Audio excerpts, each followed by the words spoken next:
Hey guys, tonight we're diving into the shadowy corners of medieval survival, those forgotten techniques that kept our ancestors alive through plagues, famines, and the occasional Viking raid. You're probably lying there in your climate-controlled room, thinking you're pretty tough because you survived a day without Wi-Fi. But let me tell you something. If you were dropped into medieval Europe tomorrow, you'd probably last about as long as a chocolate teapot in a blacksmith's forge. Picture this. It's 1347, and you're standing in a bustling medieval marketplace. The air is thick with the scent of unwashed bodies, rotting vegetables, and something that might be either bread or last week's horse feed. Honestly, the line was pretty blurry back then. The cobblestones beneath your feet are slick with, well, let's just say medieval cities weren't exactly known for their sanitation standards. You hear the clatter of wooden wheels, the bleating of goats, and somewhere in the distance, a town crier shouting about the latest royal decree. But here's the thing that would probably shock you most. Despite living in what we'd consider absolutely horrific conditions, these people had survival skills that would make Bear Grylls weep with envy. So, before you get comfortable, take a moment to like the video and subscribe, but only if you genuinely enjoy what I do here.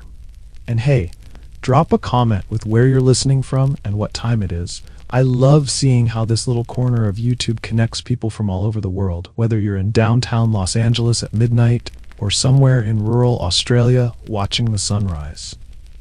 Now dim the lights, maybe turn on a fan for that soft background hum, and let's ease into tonight's journey together. The medieval world wasn't just about knights in shining armor and damsels in distress. Though trust me, there were plenty of both. It was a time when knowing how to extract drinking water from morning dew could mean the difference between life and death. When understanding which mushrooms would feed your family and which would send them to meet their maker was literally survival 101. These weren't primitive people stumbling around in the dark. They were incredibly resourceful humans who had to be creative just to see another sunrise. Let's start with something that might surprise you. Medieval people were absolute masters of food preservation. I'm not talking about your grandmother's pickle recipes here.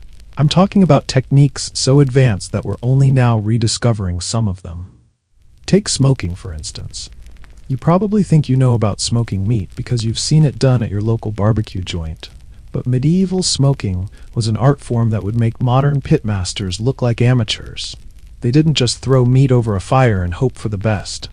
Medieval smokers understood the science behind different wood types in ways that seem almost mystical today.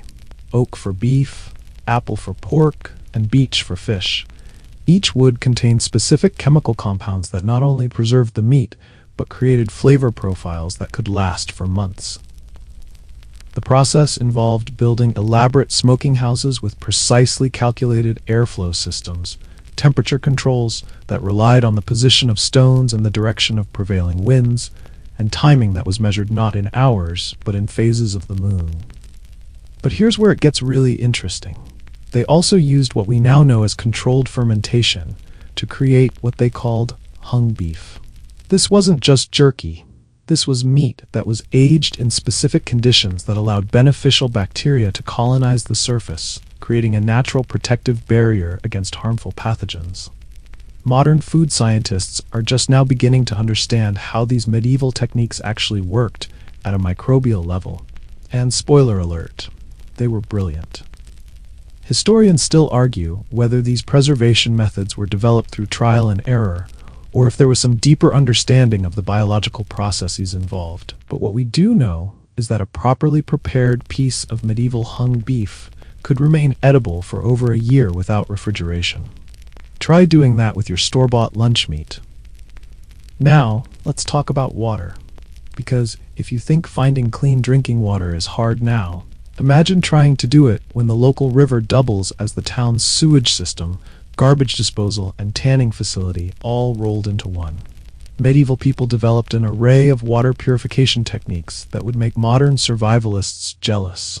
They knew, for instance, that running water through charcoal made from specific types of wood could remove not just the obvious dirt and debris, but also the mysterious bad humors that seemed to make people sick, what we now know as bacteria and other pathogens. But here's the really clever part. They also discovered that certain clay pots, when filled with questionable water and buried in specific types of soil for predetermined periods, would somehow produce clean drinking water. This technique, called earth filtering, actually works because certain clay minerals naturally bind with harmful bacteria and heavy metals, effectively creating a primitive but highly effective water treatment system. They even figured out how to harvest clean water from the air itself. During the cooler months, medieval survivors would set up elaborate dew collection systems using specially woven cloth that could capture moisture from the morning air and funnel it into storage containers. A well-designed dew collector could produce several gallons of clean water overnight, enough to keep a small family hydrated even during the driest periods. One of the most fascinating aspects of medieval survival was their relationship with plants. These people didn't have WebMD to diagnose their symptoms, but they had something arguably more valuable: an intimate knowledge of every plant, herb, and fungus within a day's walk of their homes. They knew which leaves could stop bleeding, which roots could reduce fever, and which berries could provide essential vitamins during the long winter months when fresh food was just a distant memory. Take willow bark, for instance. Medieval healers knew that chewing on the inner bark of willow trees could reduce pain and inflammation, though they had no idea they were essentially taking a primitive form of aspirin. The active compound in willow bark, salicin, is chemically very similar to the active ingredient in modern aspirin tablets. Pretty impressive for people who supposedly didn't understand science, right? But perhaps the most remarkable thing about medieval survival techniques was how they were passed down through generations. This wasn't written knowledge. Most people couldn't read anyway. This was oral tradition that had to be perfect, because someone's life might depend on remembering exactly how many finger widths deep to plant seeds, or precisely which phase of the moon was best for harvesting medicinal herbs. These survival skills weren't just practical knowledge. They were the foundation of an entire worldview that emphasized preparation, community cooperation, and respect for the natural world.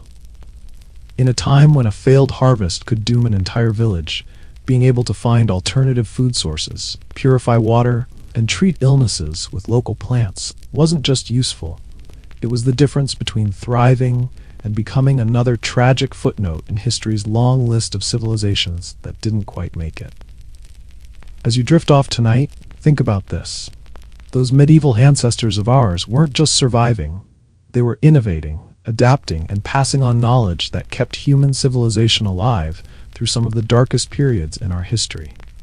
And they did it all without Google, Amazon Prime, or even a decent flashlight. You settle deeper into your comfortable bed, probably taking for granted the fact that you're not sharing it with fleas, lice, and whatever small creatures might have wandered in from the barn. But let's journey back to those medieval sleeping arrangements, because believe it or not, our ancestors had figured out some surprisingly sophisticated ways to get a good night's rest, even when their bedrooms doubled as livestock shelters during particularly harsh winters. Medieval people understood something about sleep that we're only now rediscovering: the importance of temperature regulation. They didn't have central heating, obviously, but they developed an intricate system of shared body heat that was both practical and ingenious. Entire families would sleep together in what they called bundle beds, essentially giant sleeping arrangements where everyone from grandparents to infants would huddle together under layers of wool, fur, and whatever other insulating materials they could gather. But here's where it gets interesting. They positioned people strategically based on their natural body heat production. The elderly and very young, who generate less heat, would be placed in the center, surrounded by the adults who acted as human radiators. This wasn't just random cuddling. This was calculated thermal engineering that could keep a family warm, even when the temperature outside dropped well below freezing. They also discovered that certain combinations of natural materials created incredibly effective insulation.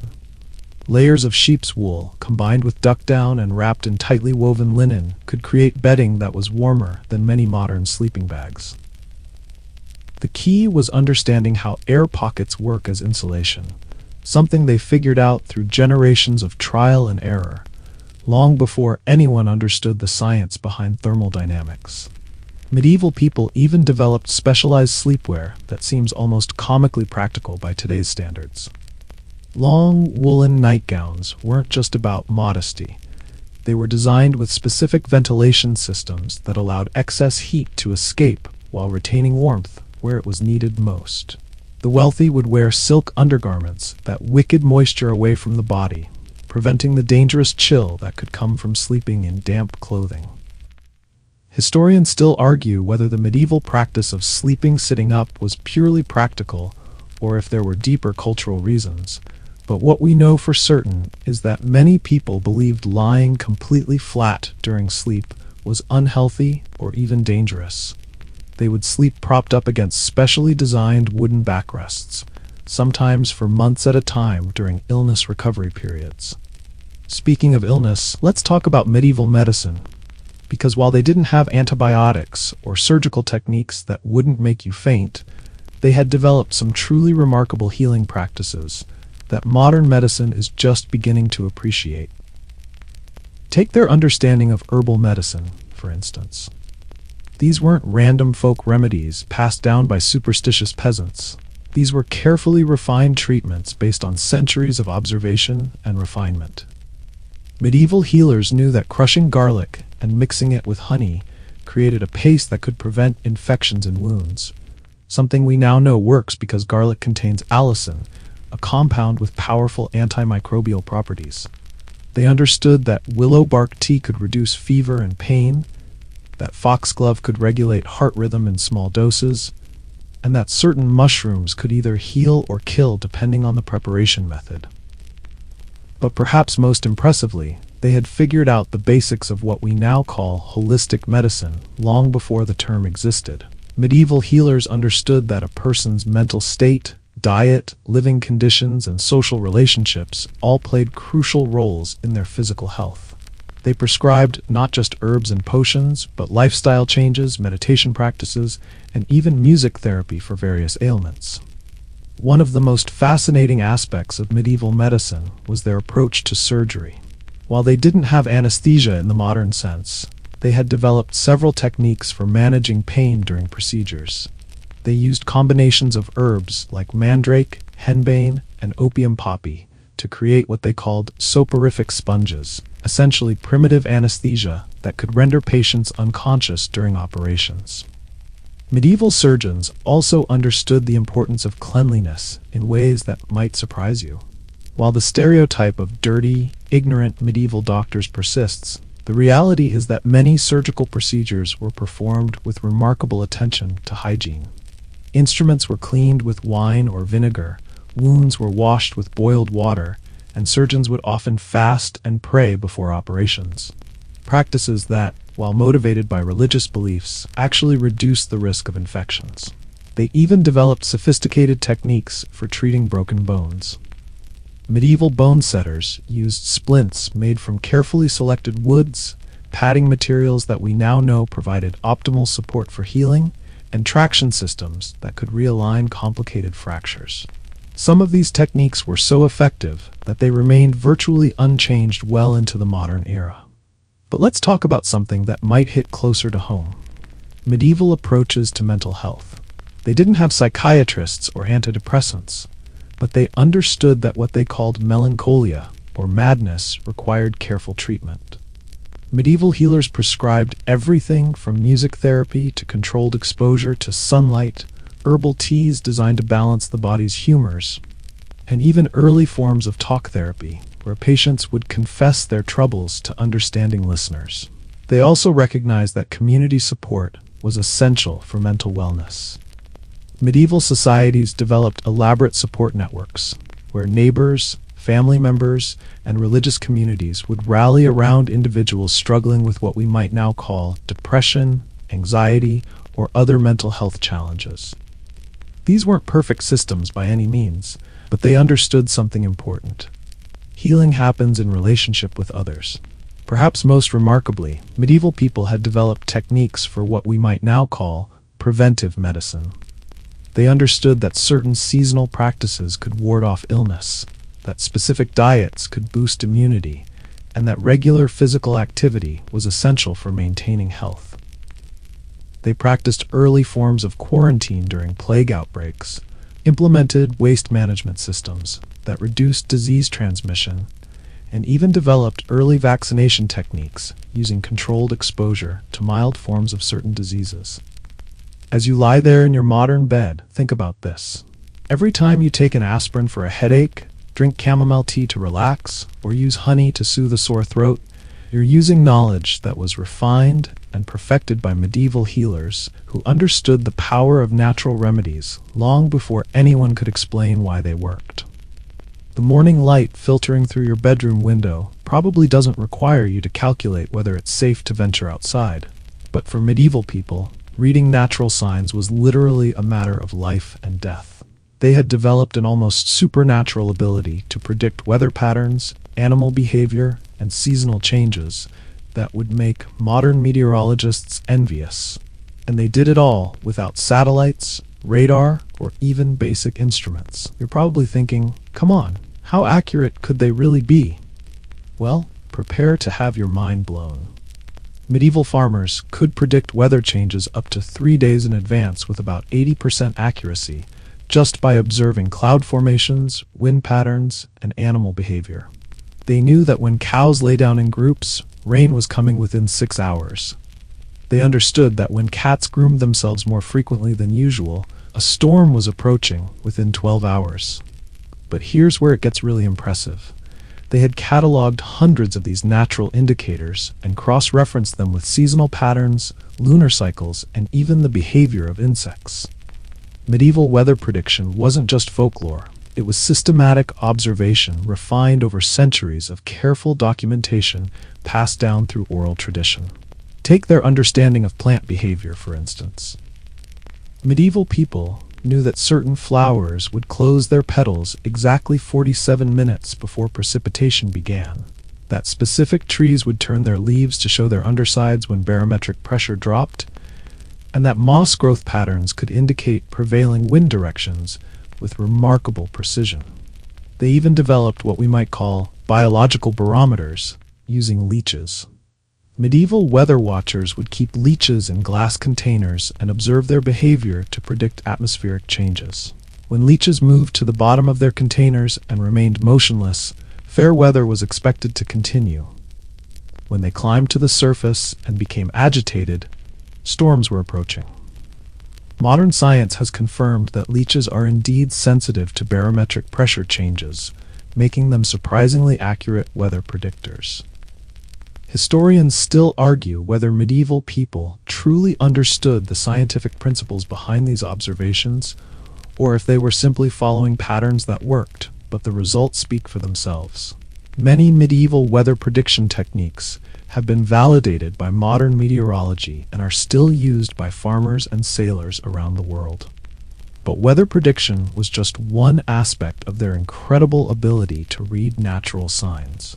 Medieval hunters could track animals through techniques that seem almost magical by today's standards.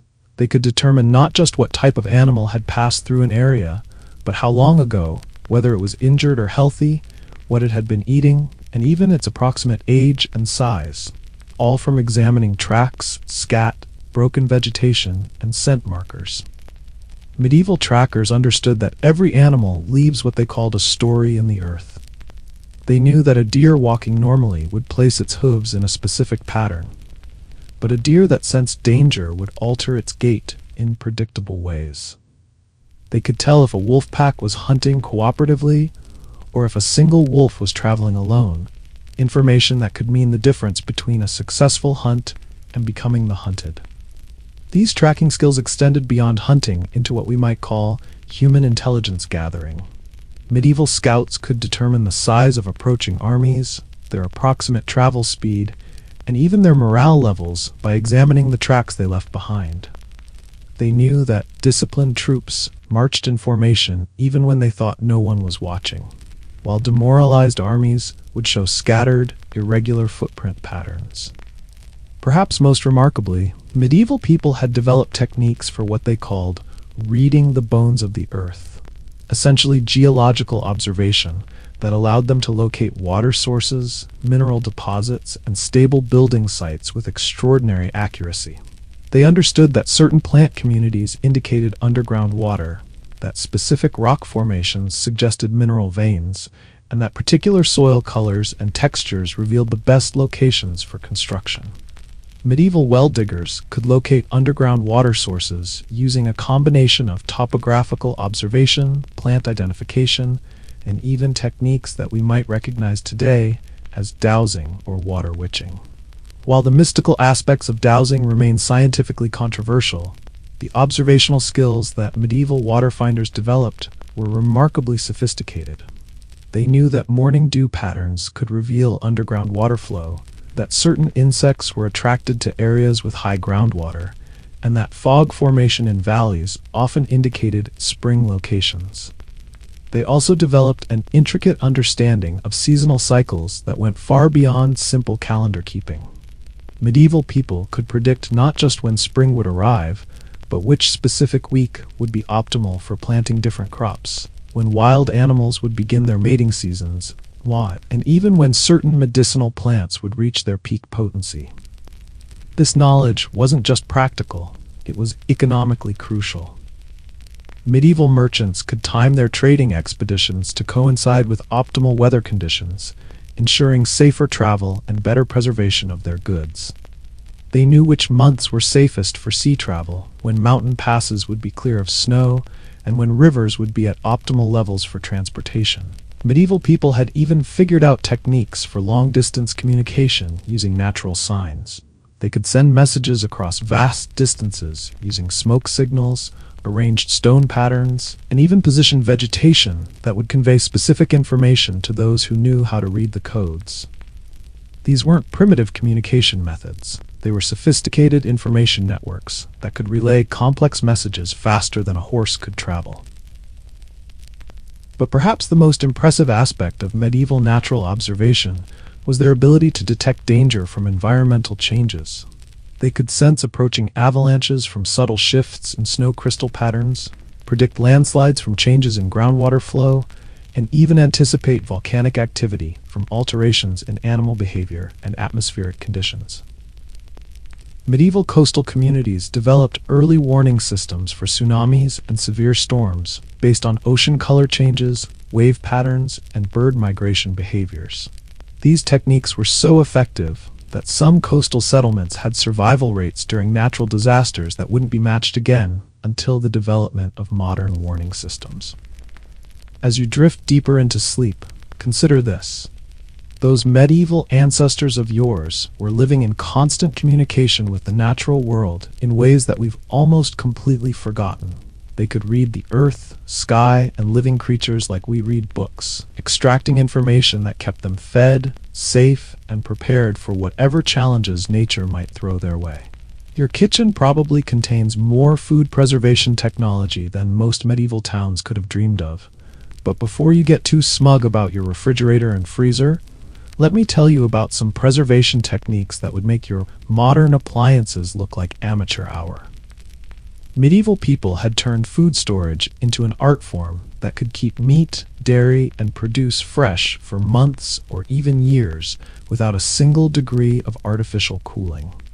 You're lying there probably thinking about that leftover pizza in your fridge that's been there for, well, let's not talk about how long it's been there. But medieval families could preserve entire pigs, wheels of cheese, and barrels of grain that would remain perfectly edible through multiple seasons. They did this through techniques so sophisticated that food scientists are still studying them today, trying to understand exactly how these methods worked at a molecular level. Let's start with something that sounds absolutely disgusting, but was actually brilliant. Medieval people preserved meat by burying it in what they called meat coffins, elaborate underground storage systems that created perfect anaerobic environments. They would dig precisely calculated pits, line them with specific types of clay that naturally prevented bacterial growth, and then layer the meat with salt, herbs, and other preservatives in combinations that had been refined over generations. But here's the really clever part. They understood that different types of meat required different preservation environments. Pork was stored in cool, dry conditions with sage and rosemary, while beef was kept in slightly warmer, more humid environments with different herb combinations. They had figured out, through centuries of trial and error, the optimal conditions for preserving different proteins long before anyone understood the science behind bacterial growth and food safety. Medieval cheesemaking was another area where their techniques bordered on the mystical.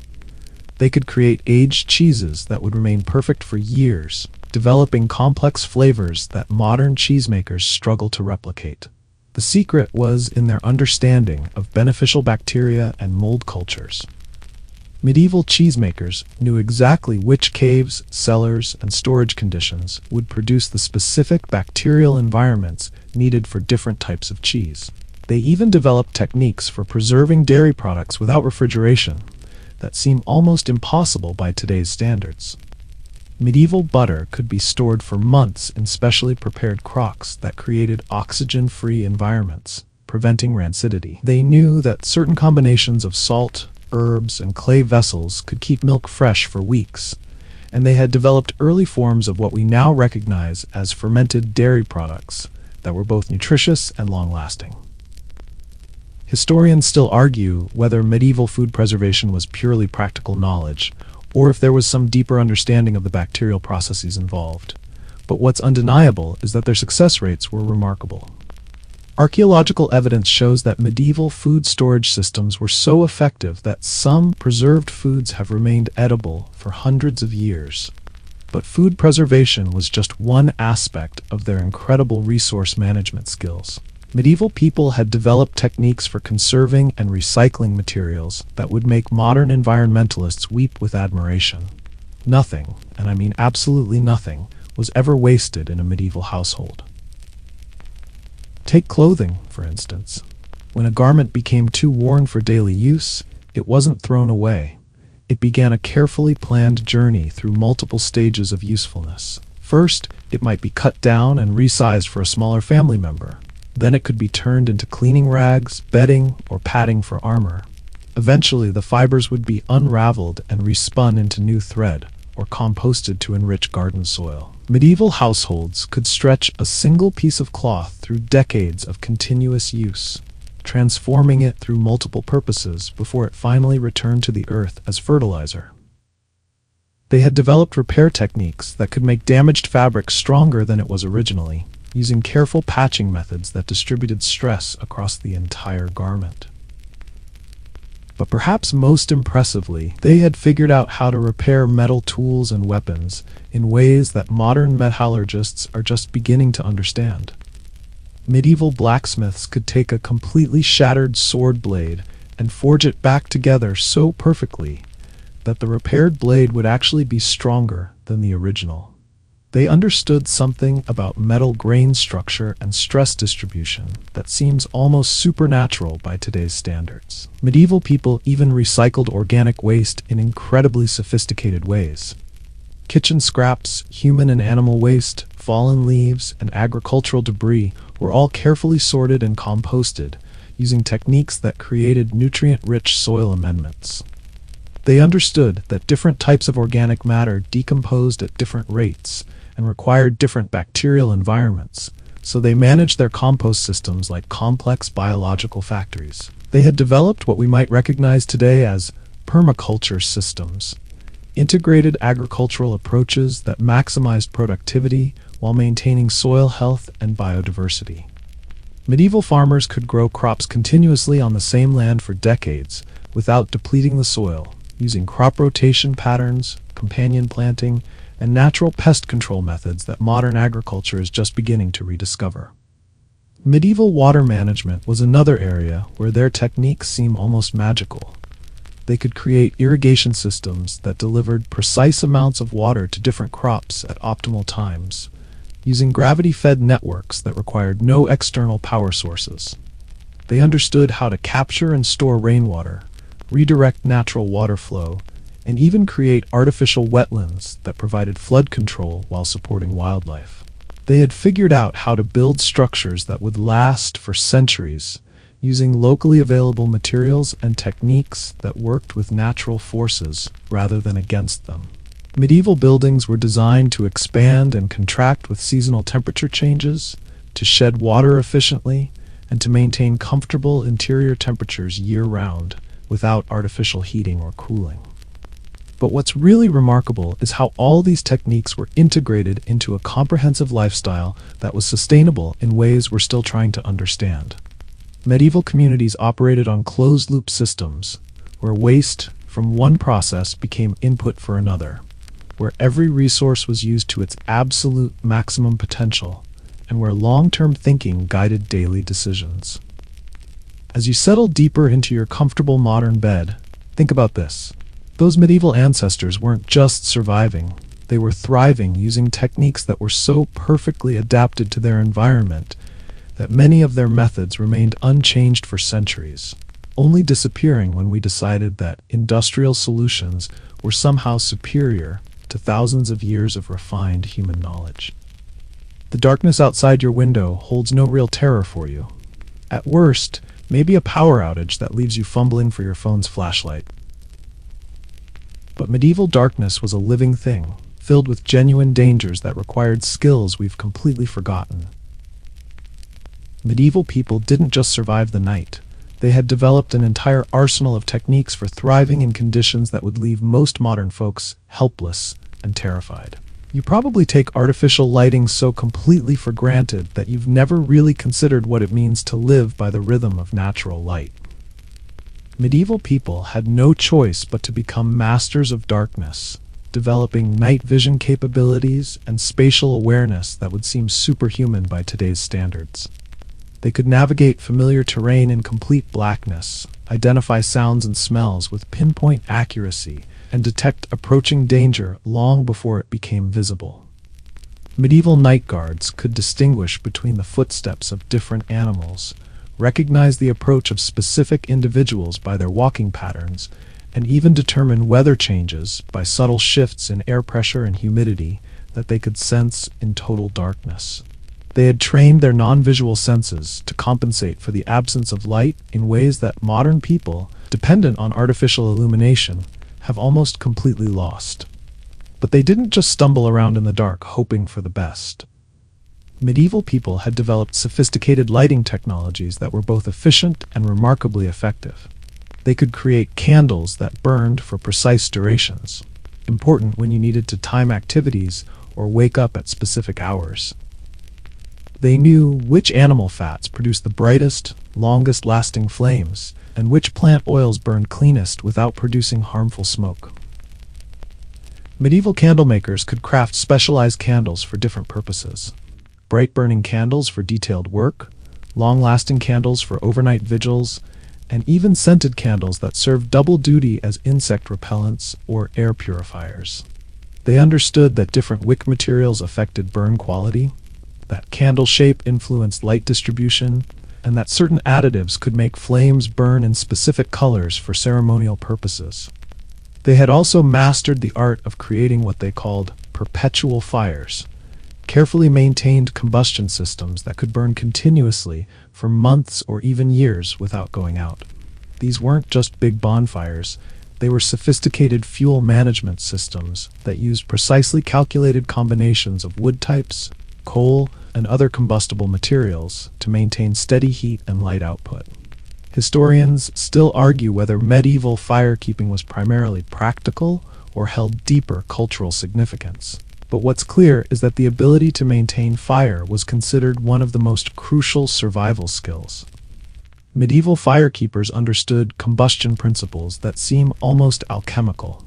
They knew which combinations of materials would produce specific types of flames, how to control burn rates through airflow management, and even how to create fires that would burn underwater using special fuel preparations. But let's talk about something that might surprise you.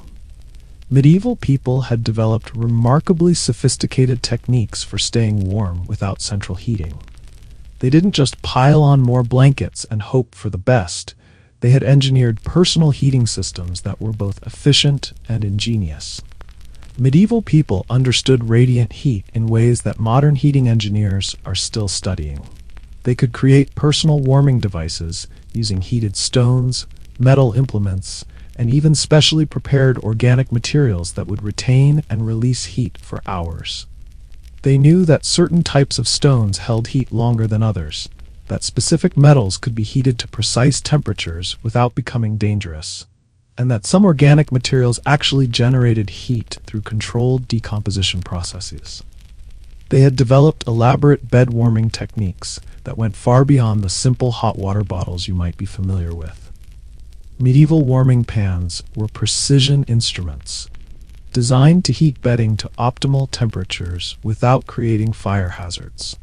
They understood that different fabrics required different heating approaches, that humidity levels affected how warmth was retained, and that strategic placement of warming devices could create comfortable sleeping environments even in freezing conditions. Medieval people even figured out how to create personal heating garments that seem almost like primitive versions of modern heated clothing. They would sew specially designed pockets into their garments that could hold heated stones, metal warming devices, or even small containers of burning charcoal that provided hours of portable warmth without creating safety risks. But perhaps most impressively, they had mastered the art of communal heating systems that could warm entire buildings using minimal fuel. Medieval heating systems weren't just fireplaces. They were complex networks of flues, thermal masses, and air circulation systems that distributed heat efficiently throughout structures. They understood thermal dynamics in ways that allowed them to heat large spaces using surprisingly small amounts of fuel. Medieval builders knew how to design structures that captured and retained solar heat during the day and released it slowly throughout the night. They understood which building materials stored heat most effectively, how to orient structures to maximize solar gain, and how to create natural ventilation systems that circulated warm air without losing heat to the outside. They had also developed techniques for what we might call microclimate management, the ability to create comfortable living environments within larger, harsh conditions. Medieval people could transform cold, damp spaces into warm, dry havens using techniques that combined heating, ventilation, and humidity control in remarkably sophisticated ways. Medieval cold weather clothing was another area where their techniques bordered on the miraculous. They could create garments that provided insulation equivalent to modern technical outdoor gear, using only natural materials and handcrafting techniques. They understood layering systems that trapped air for insulation, moisture management that kept skin dry, and wind resistance that protected against heat loss. They knew which animal furs provided the best insulation for different activities, how to prepare leather that remained flexible in freezing temperatures, and how to create waterproof garments that still allowed moisture to escape from the body. Medieval outdoor workers could remain comfortable and functional in conditions that would defeat most modern people, despite our advanced synthetic materials. As you pull your modern blankets closer and perhaps adjust your thermostat, remember this. Those medieval ancestors of yours had mastered the art of staying warm and comfortable using nothing but their knowledge of natural materials, thermal physics, and centuries of refined techniques that required no external power sources, no manufactured materials, and no modern conveniences. The water flowing from your tap right now has probably traveled through hundreds of miles of pipes, been treated with multiple chemicals, and tested dozens of times before reaching your glass. Medieval people had none of these luxuries, yet they had developed water location and purification techniques that were so effective they could find and clean drinking water in conditions that would challenge modern survival experts with all their high-tech equipment. You're probably thinking, how hard could it be to find water? Well, imagine you're standing in the middle of what appears to be completely barren landscape. No obvious streams, no lakes, no visible sources of moisture anywhere. A medieval water finder could look at that same landscape and identify at least 3 potential water sources within walking distance, using techniques that seem almost supernatural but are actually based on incredibly sophisticated observation skills refined over centuries. Medieval water locators understood that plants were like living billboards advertising underground water sources. They knew that certain types of willows only grew where groundwater was within 6 feet of the surface, that specific grasses indicated seasonal water flow patterns, and that particular wildflowers marked spots where spring water emerged during certain times of year.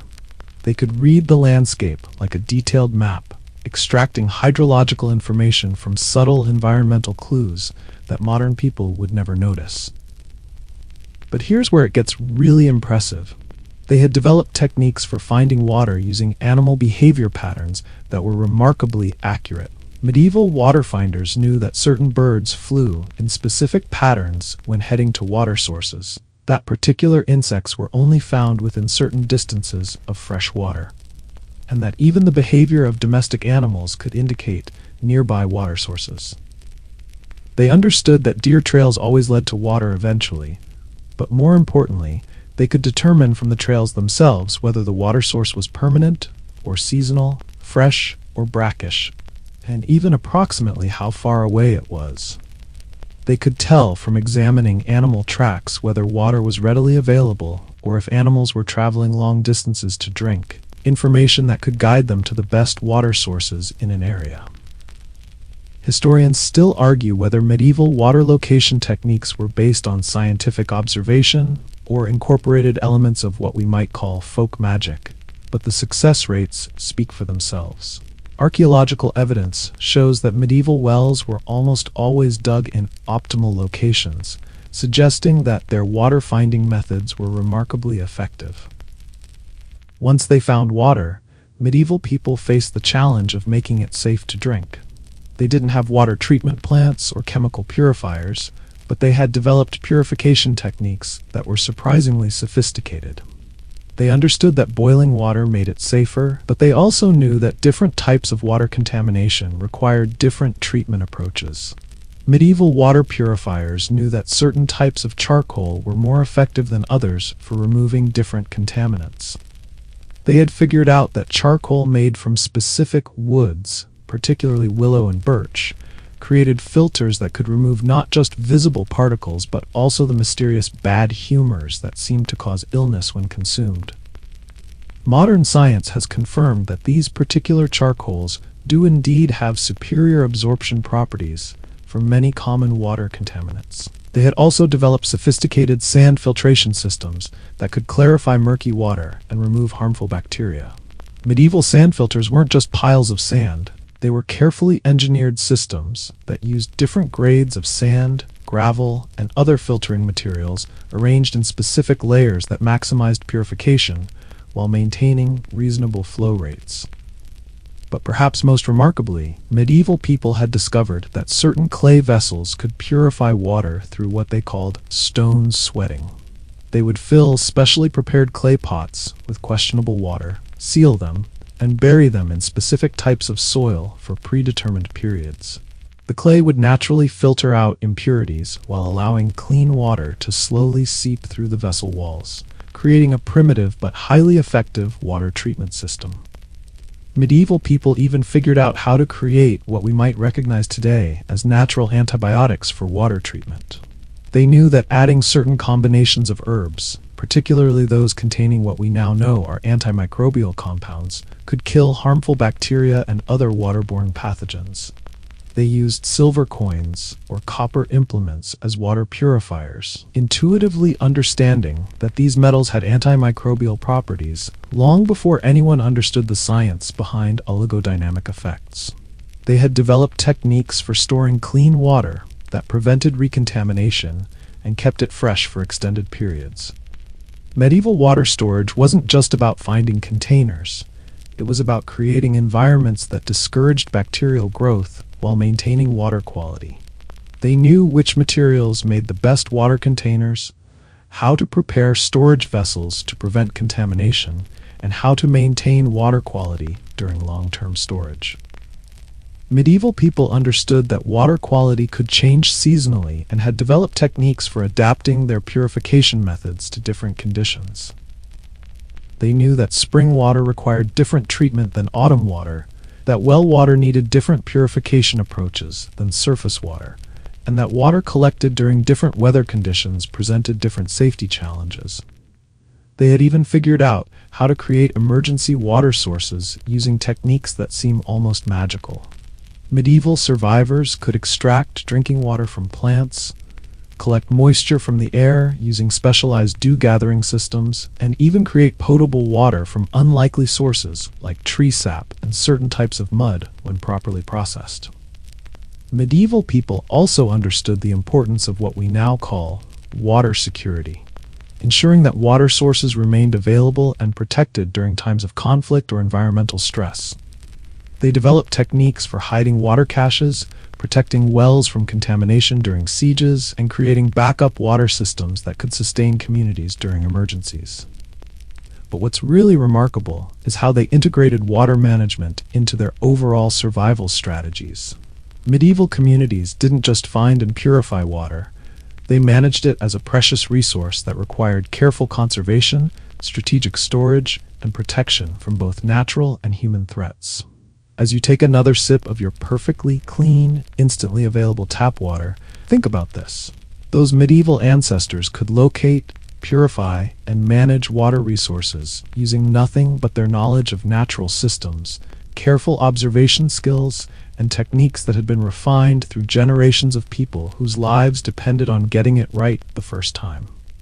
Your smartphone probably contains more navigational technology than entire medieval kingdoms possessed. Yet somehow those ancient travelers could cross continents, navigate trackless wilderness, and find their way through hostile territory with nothing more than their wits and techniques that would seem like pure magic to most modern GPS-dependent folks. Medieval people had developed navigation skills that were so precise they could pinpoint their location within yards, even in completely unfamiliar terrain.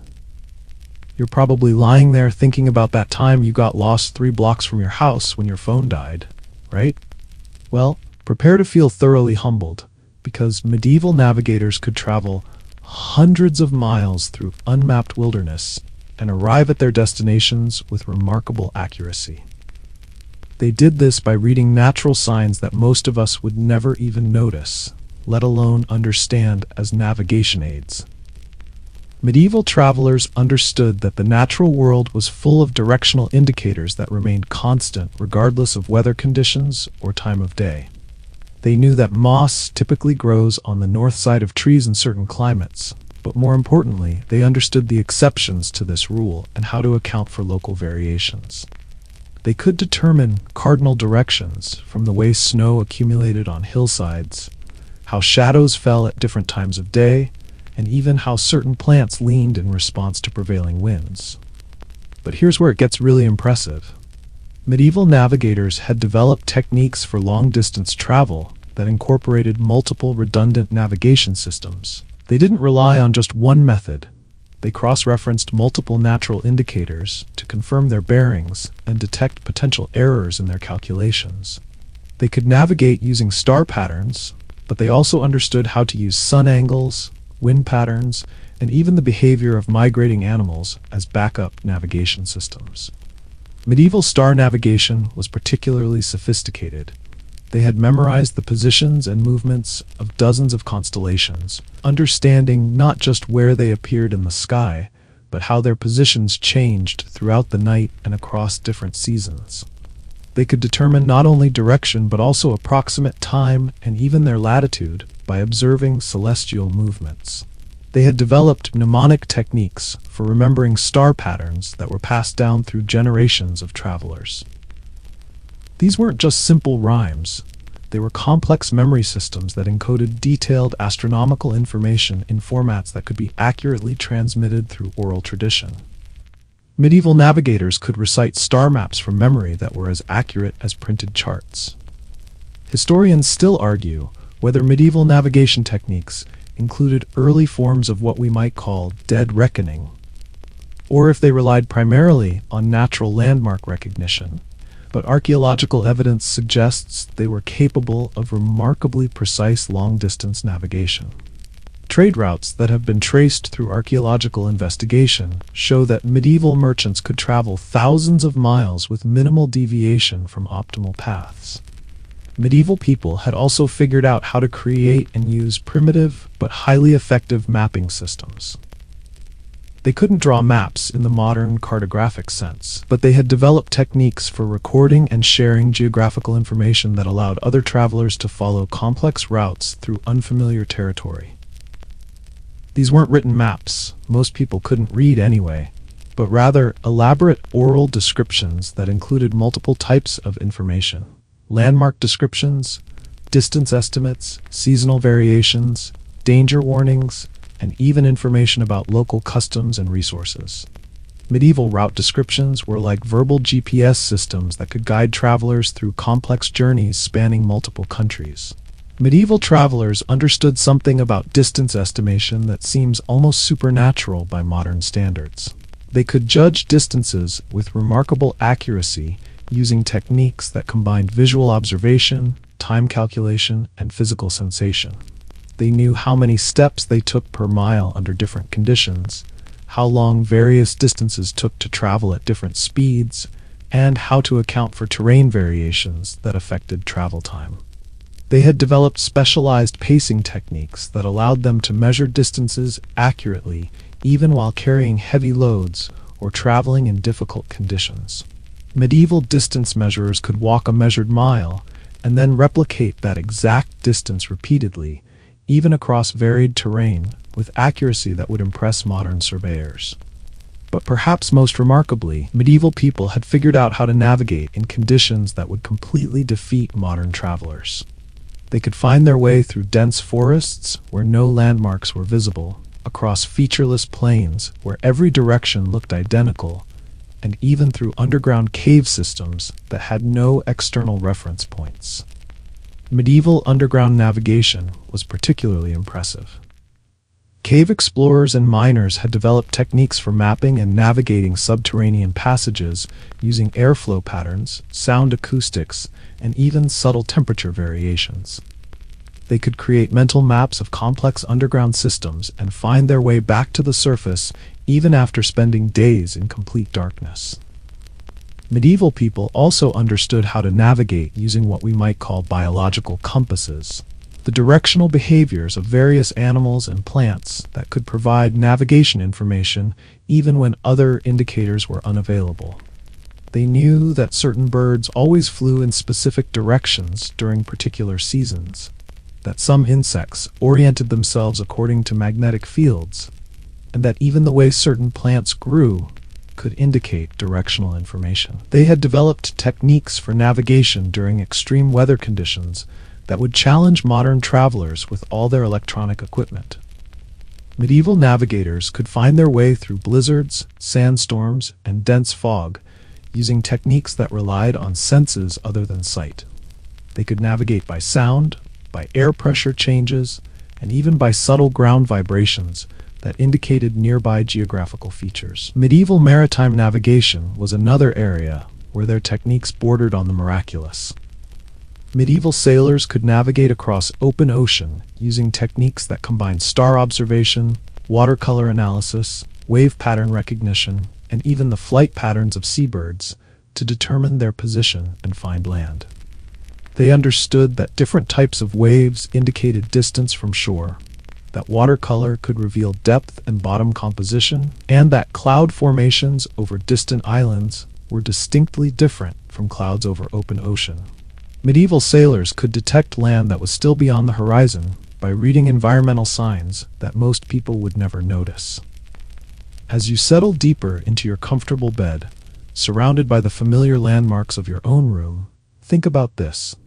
Those medieval travelers could navigate across continents and oceans using nothing but their ability to read the natural world, their memorized knowledge of celestial patterns, and techniques that connected them so intimately with their environment that they could find their way home from anywhere on Earth.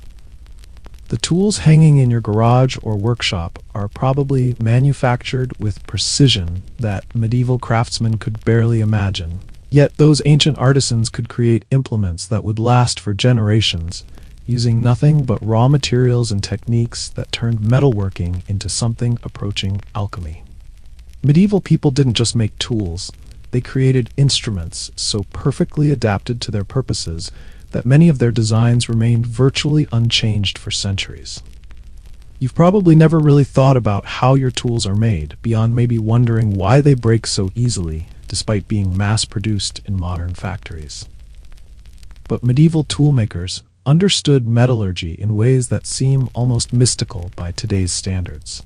They could take raw iron ore and transform it into steel that was stronger, more flexible, and longer lasting than many modern alloys, using techniques that required nothing more than fire, hammer, and an almost supernatural understanding of how metals behaved. Medieval blacksmiths could create tools that were perfectly balanced for specific tasks, understanding that the weight distribution of a hammer, the curve of a blade, or the angle of a cutting edge could mean the difference between efficient work and exhausting drudgery.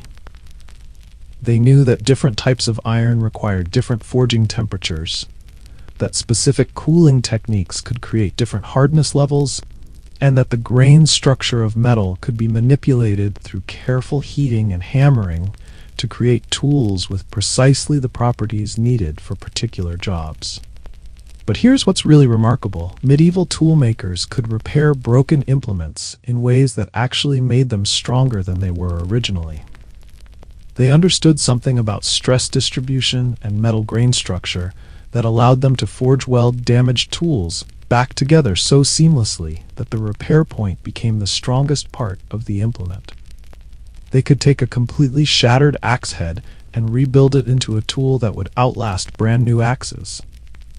Medieval people had also developed techniques for creating composite tools that combined different materials to optimize performance in ways that modern manufacturing is just beginning to rediscover. They could create knife blades with hard steel cutting edges welded to softer iron cores, providing both sharpness and flexibility. They understood how to combine wood, metal, and other materials to create handles that absorbed shock, provided optimal grip, and remained comfortable during extended use. Historians still argue whether medieval metallurgy was based on scientific understanding or was primarily intuitive knowledge passed down through apprenticeship systems. But the results speak for themselves. Medieval tools that have been preserved in archaeological sites often show craftsmanship that modern metallurgists struggle to replicate using contemporary techniques. Medieval people didn't just make tools, they created entire workshops that were optimized for efficiency in ways that would impress modern industrial engineers. They understood workflow patterns, tool organization, and workspace design principles that maximize productivity while minimizing physical strain. Medieval workshops were carefully planned environments where every tool had its designated place, every process had its optimal sequence, and every craftsman knew exactly how to work efficiently within the system. Medieval craftsmen could work faster and more accurately than many modern workers, despite having simpler tools, because they understood how to use their implements with precision that came from years of practice and techniques that had been refined through generations of continuous improvement. A medieval carpenter could cut joints that fit together so perfectly they required no nails or glue, using nothing but hand tools and measurement techniques that relied on proportional relationships rather than precise numerical measurements. They had developed specialized tools for tasks that we've either forgotten how to do or have replaced with complex machinery. Medieval woodworkers had planes that could shave wood into shavings so thin they were translucent, chisels that could carve details so fine they rivaled machine precision, and measuring devices that could ensure accuracy within fractions of an inch without any numerical markings. Medieval textile workers created tools that could process fibers with efficiency that wouldn't be matched again until the Industrial Revolution. They had spinning wheels that could produce thread of consistent thickness and strength, looms that could create complex patterns without computerized controls, and finishing tools that could process fabric to achieve specific textures and appearances. But perhaps most impressively, medieval people had figured out how to maintain their tools in ways that extended their useful lives almost indefinitely. They understood that proper tool maintenance was as important as proper tool use, and they had developed techniques for sharpening, protecting, and storing implements that ensured optimal performance for decades of continuous use. Medieval tool maintenance went far beyond simple sharpening. They knew how to temper metal, to restore hardness lost through use, how to straighten bent tools without weakening the metal, and how to prevent rust and corrosion using natural protective treatments. They could restore damaged wooden handles, replace worn components, and modify existing tools to adapt them for new purposes.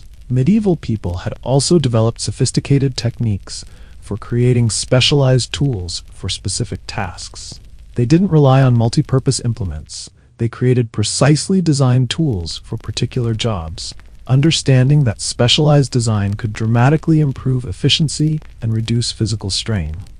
They had different hammers for different types of metalwork, specific chisels for particular carving techniques, and varied knives for different cutting applications. They understood tool ergonomics in ways that prevented repetitive strain injuries and allowed craftsmen to work efficiently throughout long days of physical labor.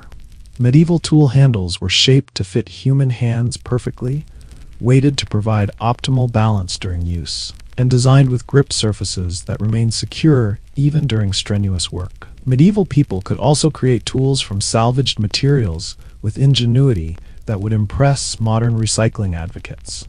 They could transform broken wagon wheels into workbenches, convert damaged weapons into agricultural implements, and repurpose worn-out household items into specialized workshop tools. Nothing was ever completely beyond repair or reuse in a medieval workshop. They had developed techniques for creating temporary tools for specific projects, understanding that sometimes it was more efficient to make a specialized implement for one job rather than trying to adapt existing tools.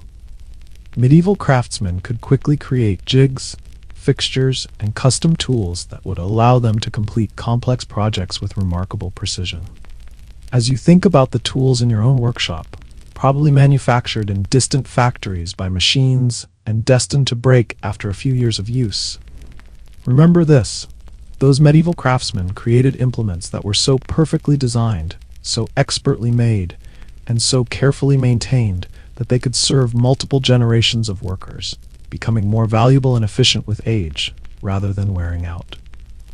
Your home's construction probably involves materials shipped from around the world, manufactured using industrial processes, and assembled by specialists with power tools. Yet medieval builders could create structures that would stand for centuries, using nothing but local materials and construction techniques that were so perfectly adapted to their environment that many of their buildings are still in use today, 800 years later. You're lying in a house that was probably built in a matter of months using standardized components.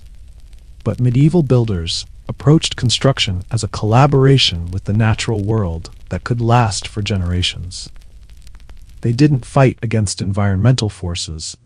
They designed structures that worked with seasonal changes, local weather patterns, and the natural characteristics of available materials to create buildings that actually improved with age. Medieval builders understood something about structural engineering that seems almost magical by modern standards. They could create stone arches that distributed weight so perfectly that they became stronger over time as the stones settled into their optimal positions.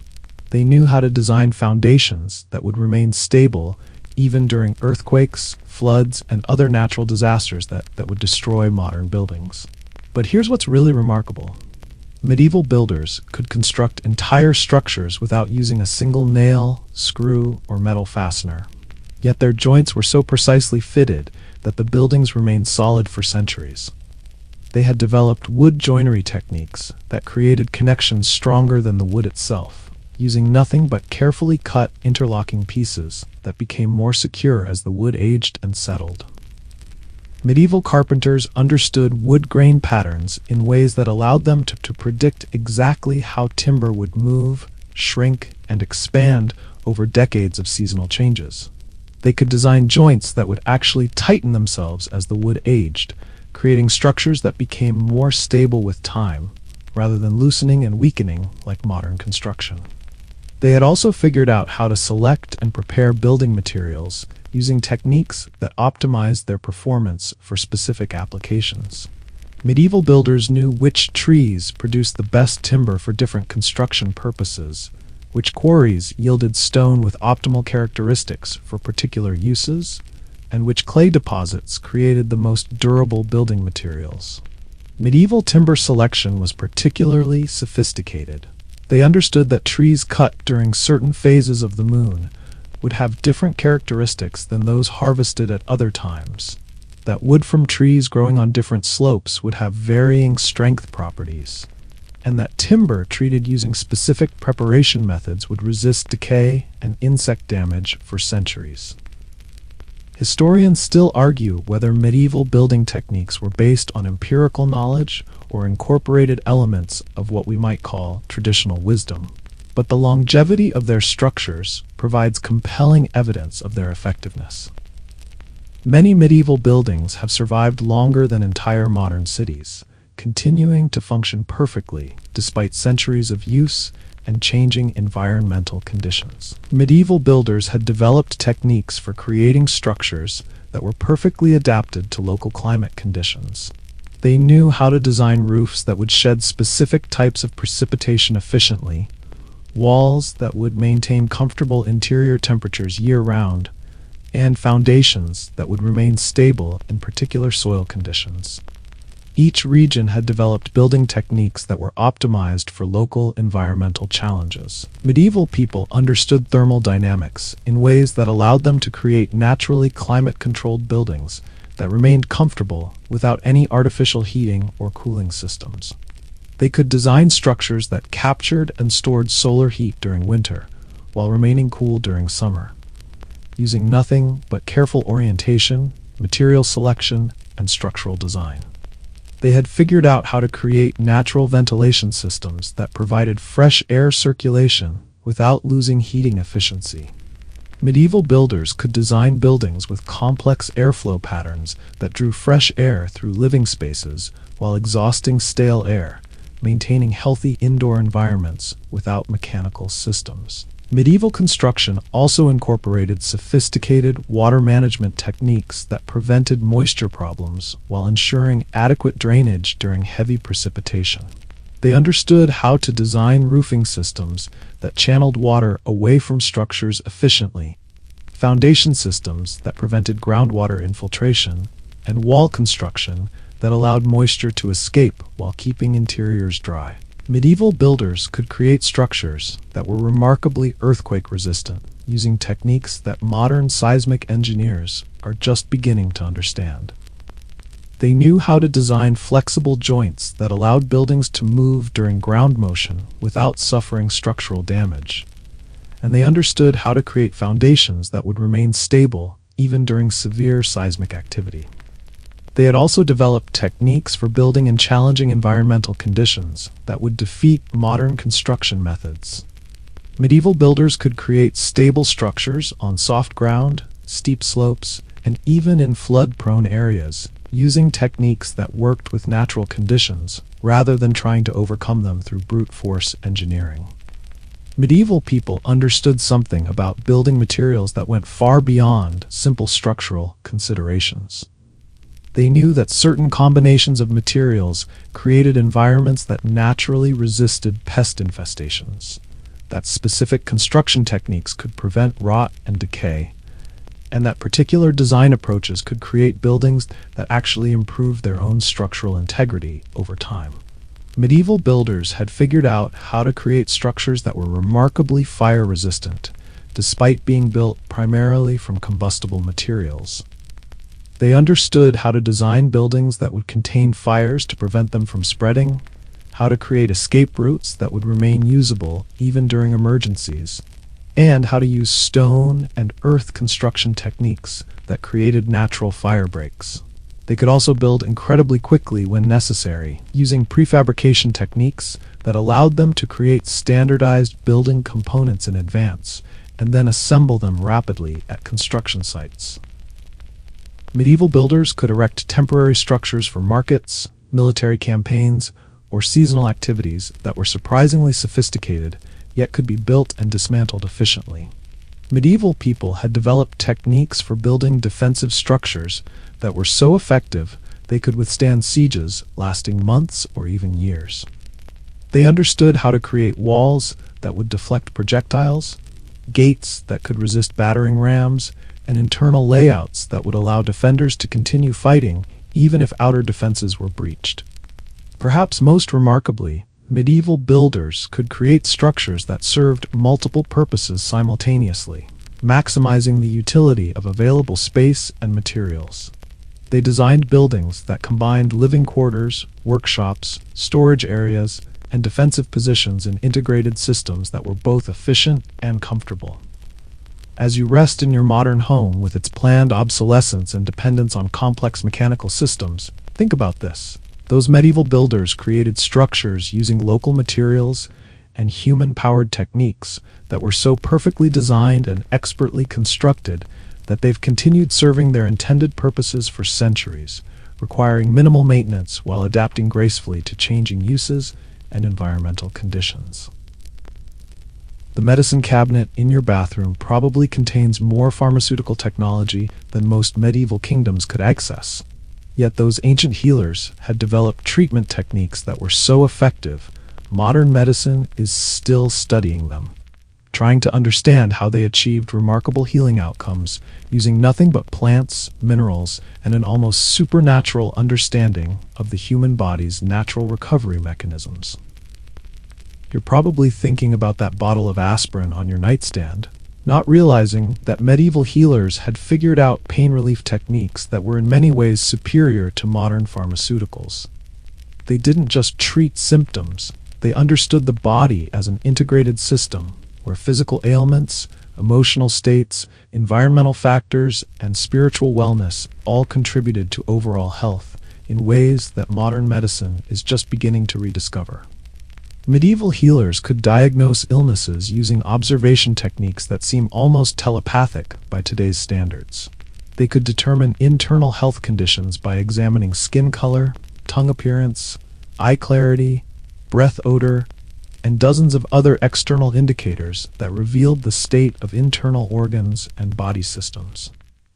They had developed diagnostic methods that were so sophisticated they could detect diseases in their earliest stages, long before symptoms became obvious to the patients themselves. But here's what's really remarkable. Medieval healers understood that successful treatment required addressing not just the immediate medical problem, but also the underlying conditions that allowed illness to develop. They prescribed lifestyle changes, environmental modifications, dietary adjustments, and social interventions that treated the whole person rather than just isolated symptoms.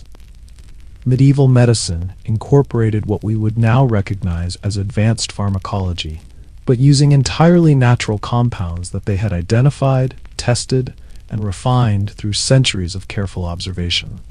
They knew which plants contained compounds that could reduce inflammation, which minerals could regulate heart rhythm, and which fungal preparations could fight infections that would otherwise prove fatal. Medieval healers had figured out how to prepare medicines that delivered precise dosages of active compounds, understanding that the difference between medicine and poison was often simply a matter of concentration and preparation method. They could create tinctures, powders, and preparations that provided consistent therapeutic effects, using techniques that required no modern laboratory equipment. They had also developed sophisticated surgical techniques that were remarkably effective despite the absence of modern anesthesia and antiseptics.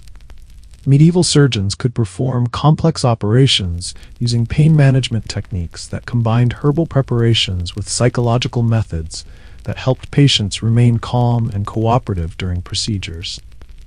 Historians still argue whether medieval surgical success rates were as high as some historical accounts suggest, but archaeological evidence shows that many patients survived complex operations and lived for years afterward with minimal complications.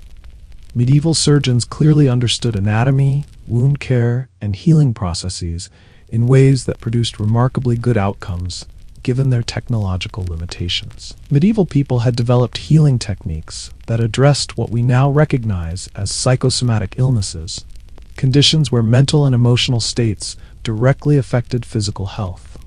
They understood that grief, anxiety, anger, and other emotional conditions could manifest as physical symptoms, and they had developed treatment approaches that addressed both the psychological and physical aspects of illness simultaneously. Medieval healers could create what they called healing environments, spaces that promoted recovery through careful attention to light, air, circulation, sound, temperature, and even social interaction patterns.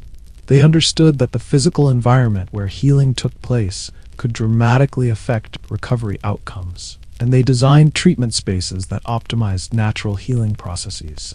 They had figured out how to use music, storytelling, and other forms of what we might now call therapeutic entertainment to promote healing. Medieval healers understood that patients who remained mentally engaged and emotionally positive recovered more quickly than those who became depressed or withdrawn during treatment.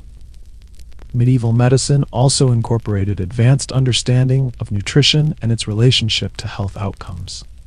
Medieval healers could prescribe specific diets that would support recovery from particular illnesses, understanding which foods provided essential nutrients for healing and which should be avoided during treatment. They had developed nutritional therapy techniques that were so effective they remained standard medical practice well into the modern era. Medieval people understood something about pain management that went far beyond simple medication. They had developed techniques for controlling pain through positioning, movement, temperature manipulation, and even psychological methods that help patients cope with discomfort during healing processes. Medieval pain management was often more effective than modern approaches because it addressed pain as a complex experience rather than simply a signal to be blocked. They had also figured out how to treat chronic conditions that modern medicine still struggles with. Medieval healers could manage arthritis, digestive disorders, and other long-term health problems using treatment approaches that improved quality of life without creating dependency or harmful side effects. Medieval people had developed rehabilitation techniques that helped patients recover function after injuries or illnesses that might otherwise have left them permanently disabled. They understood how to design exercise programs, assistive devices, and environmental modifications that allowed people to regain independence and productivity even after serious health setbacks. Medieval healers could also treat mental health conditions using techniques that were remarkably sophisticated.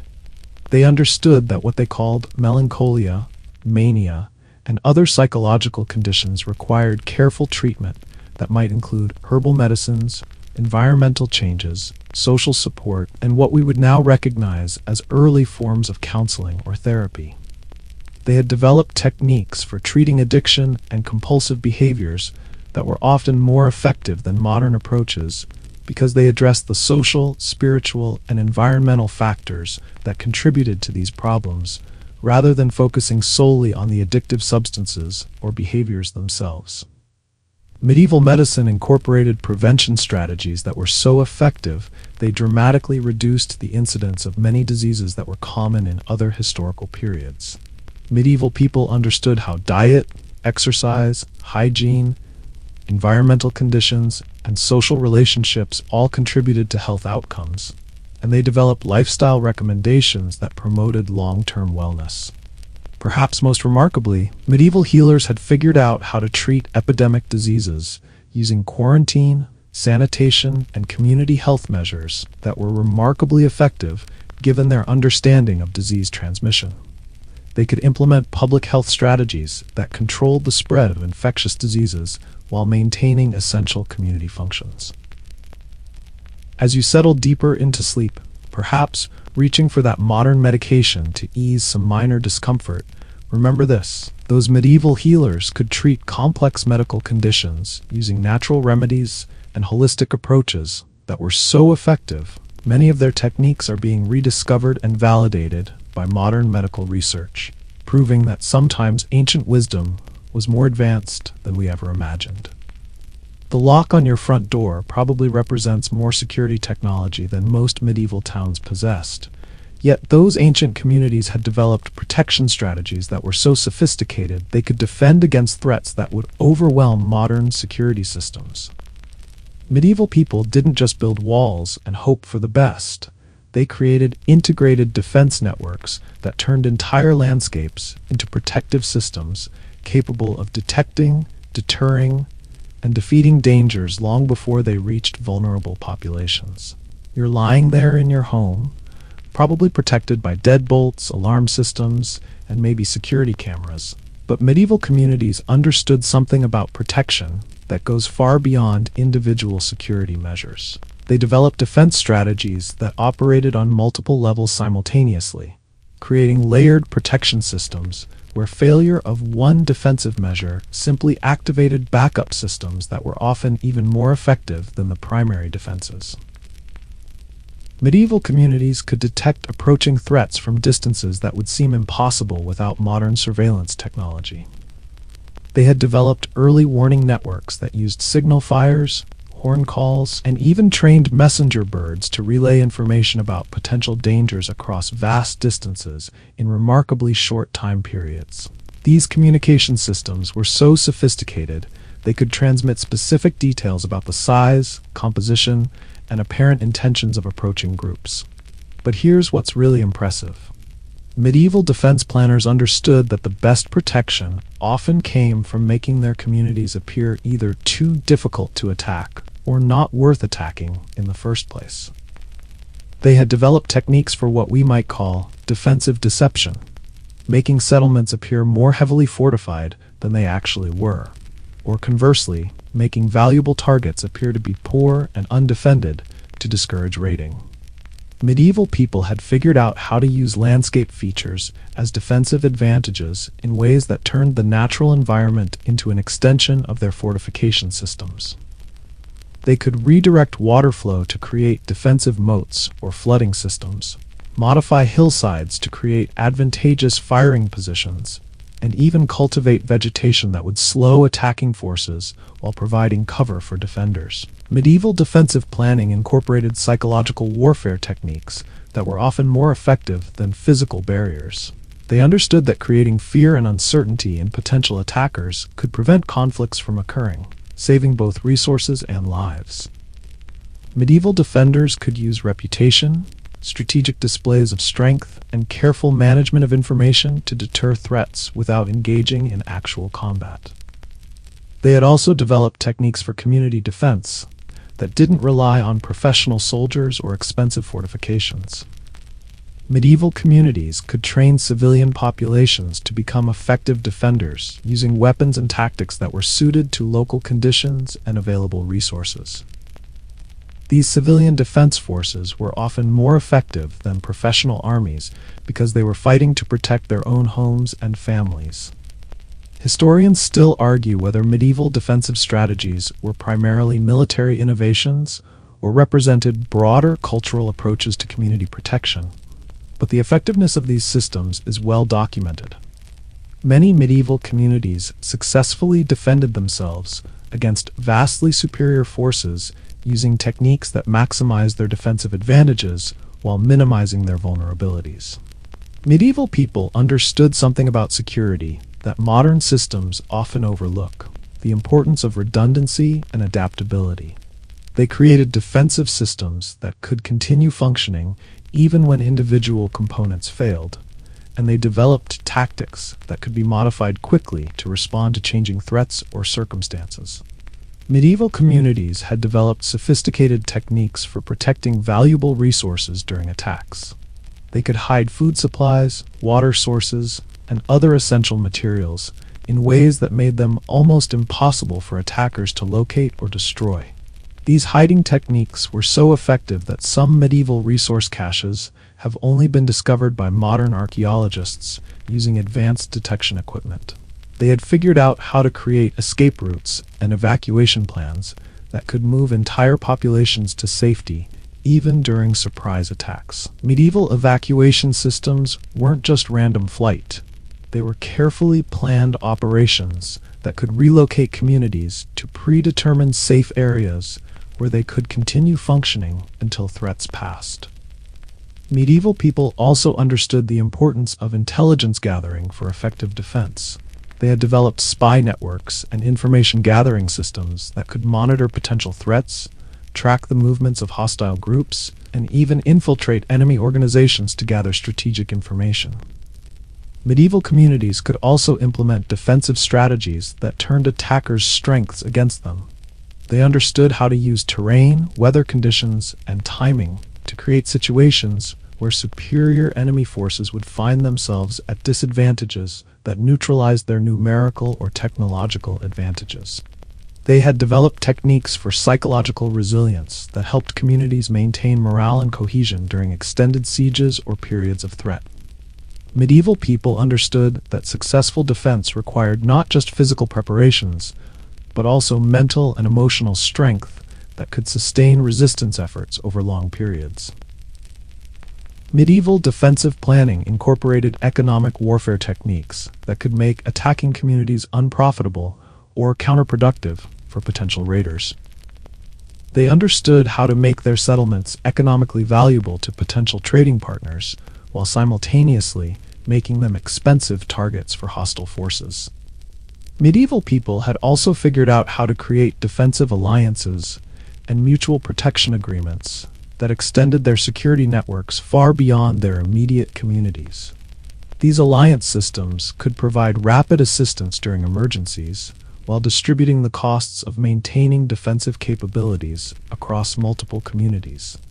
Perhaps most remarkably, medieval communities developed defensive strategies that actually strengthened their societies rather than weakening them through militarization. Their defense systems promoted cooperation, skill development, and community cohesion in ways that made settlements more prosperous and resilient even during peaceful periods.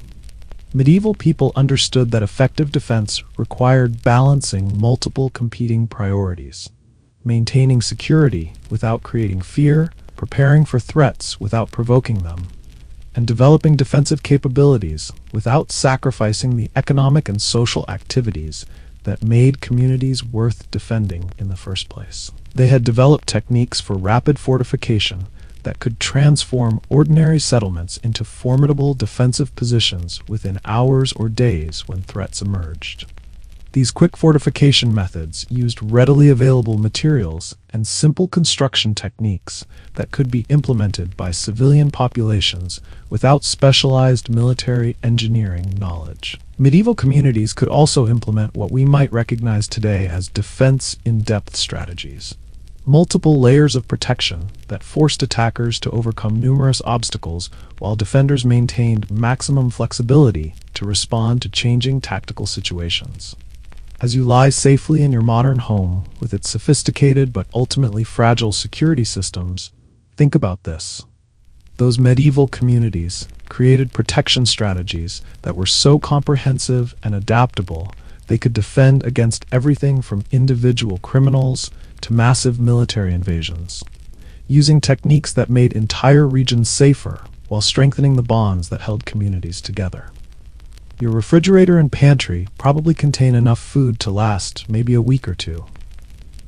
But medieval households could store provisions that would remain perfectly edible for months or even years, using preservation techniques so sophisticated that food scientists are still studying them today, trying to understand how these ancient methods achieved results that rival or exceed modern food storage technology. You've probably never really thought about long-term food security beyond maybe stocking up before a predicted snowstorm. But medieval families had to plan food storage strategies that would carry them through failed harvests, extended sieges, harsh winters, and other periods when fresh food simply wasn't available.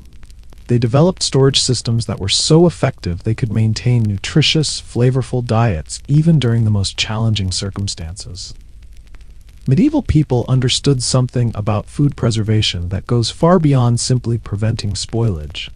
They had figured out how to create preserved foods that were actually more nutritious than fresh alternatives, using fermentation, controlled aging, and other processes that concentrated nutrients, while developing complex flavors that made stored foods genuinely appetizing, rather than merely edible survival rations.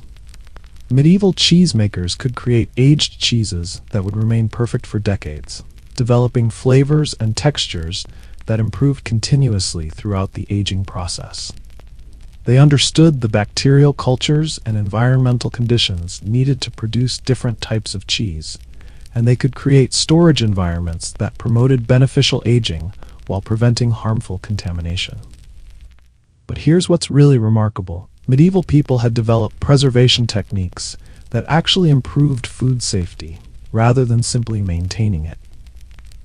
They knew how to use controlled fermentation processes that created acidic environments hostile to dangerous bacteria, while promoting beneficial microorganisms that enhanced both nutrition and flavor.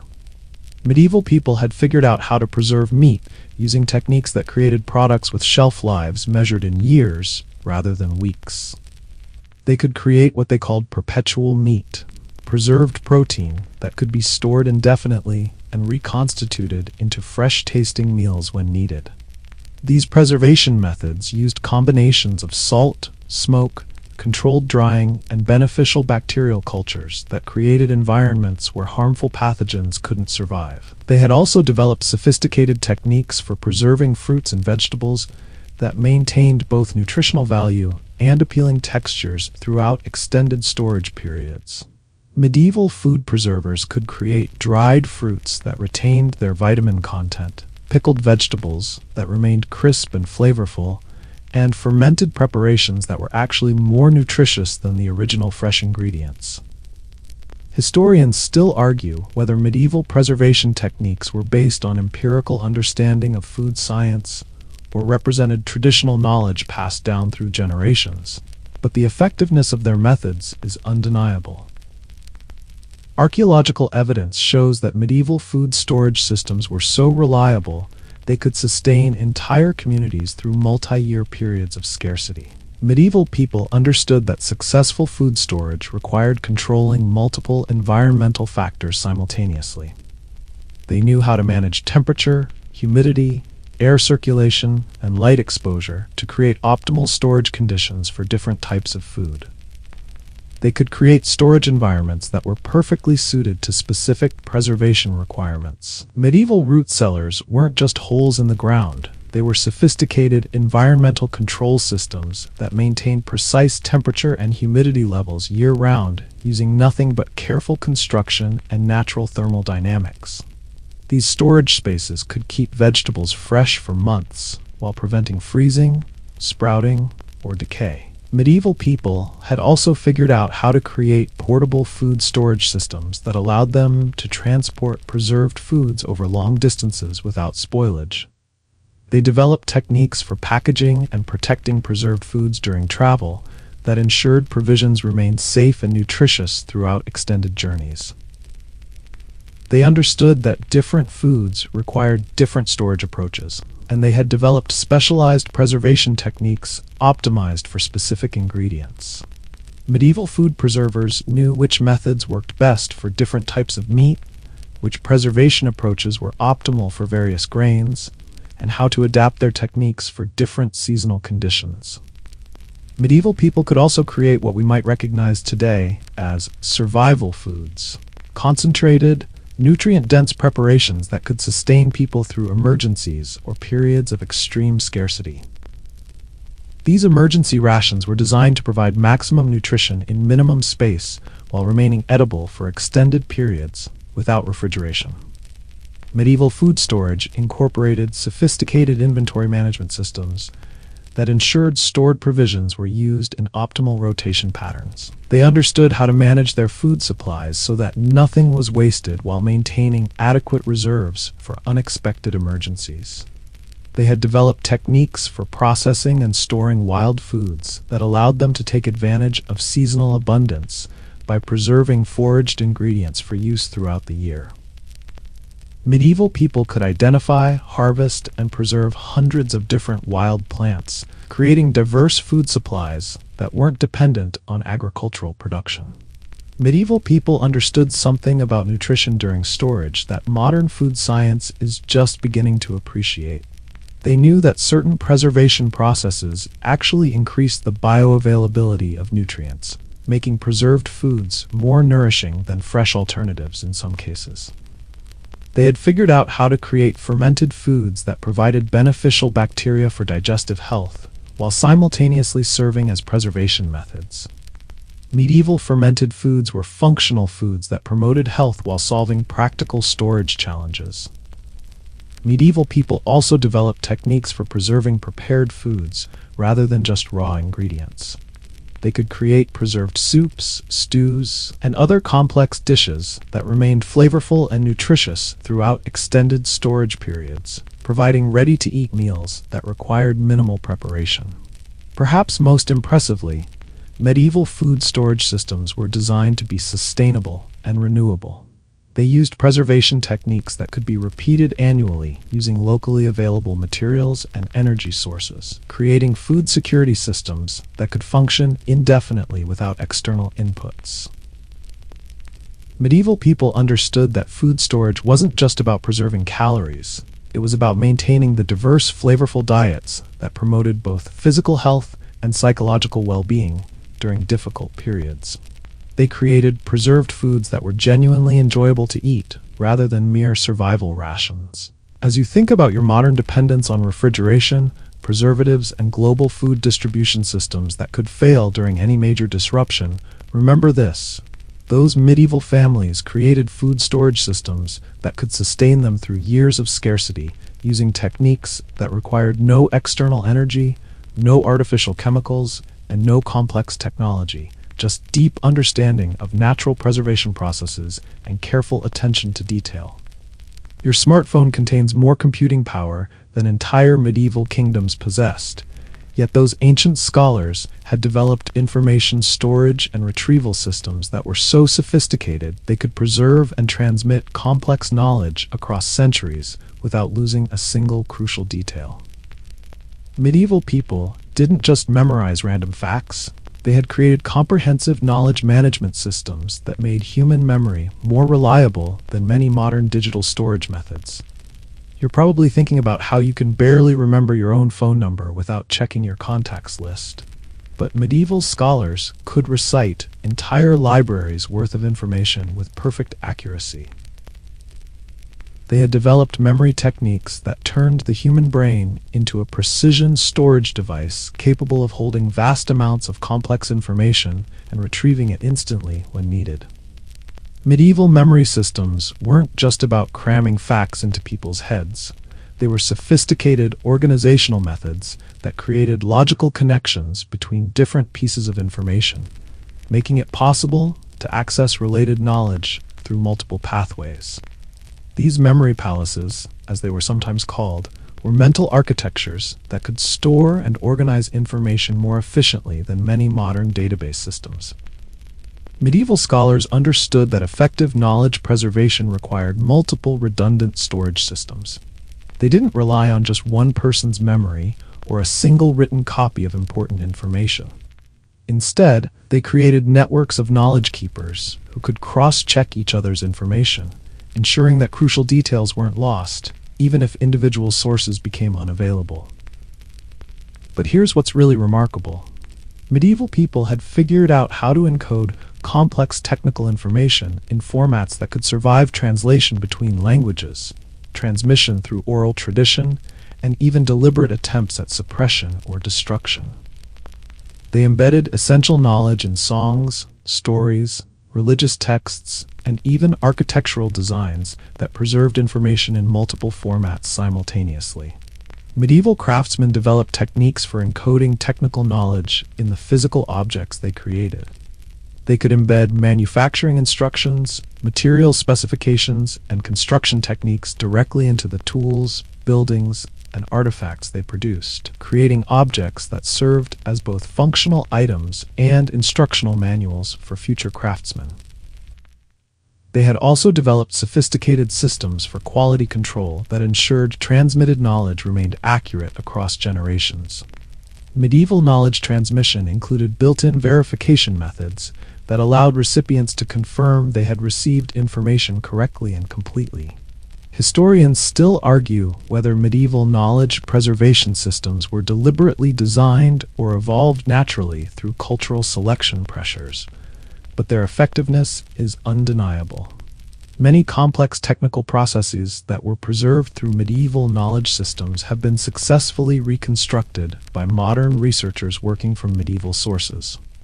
Medieval people understood something about learning that modern education often overlooks: the importance of connecting new information to existing knowledge frameworks. They developed teaching methods that helped students integrate new concepts with information they already possessed, creating robust knowledge networks that were resistant to forgetting and easy to expand. Medieval educational systems incorporated multiple learning modalities that reinforced information through visual, auditory, kinesthetic, and social channels. Students didn't just read about subjects, they discussed them, practiced them, taught them to others, and applied them in real-world situations that made the knowledge personally meaningful and memorable. Medieval scholars could also adapt their knowledge transmission methods to different audiences and purposes. They knew how to present the same information at different levels of complexity, using teaching approaches that were appropriate for beginners, advanced practitioners, or specialists in related fields. Medieval people had developed techniques for preserving knowledge during periods of social disruption when normal educational institutions might be unavailable. They could maintain essential information networks even during wars, plagues, or other crises that disrupted formal learning systems. They understood that some types of knowledge were best preserved through practical application rather than theoretical study. Medieval apprenticeship systems ensured that complex technical skills were transmitted through hands-on experience under expert guidance, creating knowledge transfer that was both comprehensive and immediately applicable. Medieval people had also figured out how to preserve abstract knowledge, philosophical concepts, mathematical principles, and theoretical frameworks, using concrete examples and practical applications that made complex ideas accessible to people without formal education. Medieval knowledge systems incorporated what we might recognize today as distributed intelligence, spreading different aspects of complex knowledge across multiple specialists while maintaining coordination systems that allowed them to collaborate effectively when comprehensive expertise was needed.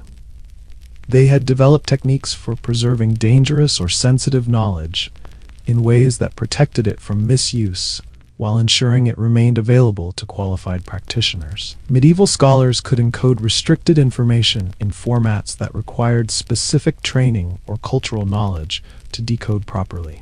Medieval people understood that effective knowledge preservation required balancing accuracy with accessibility.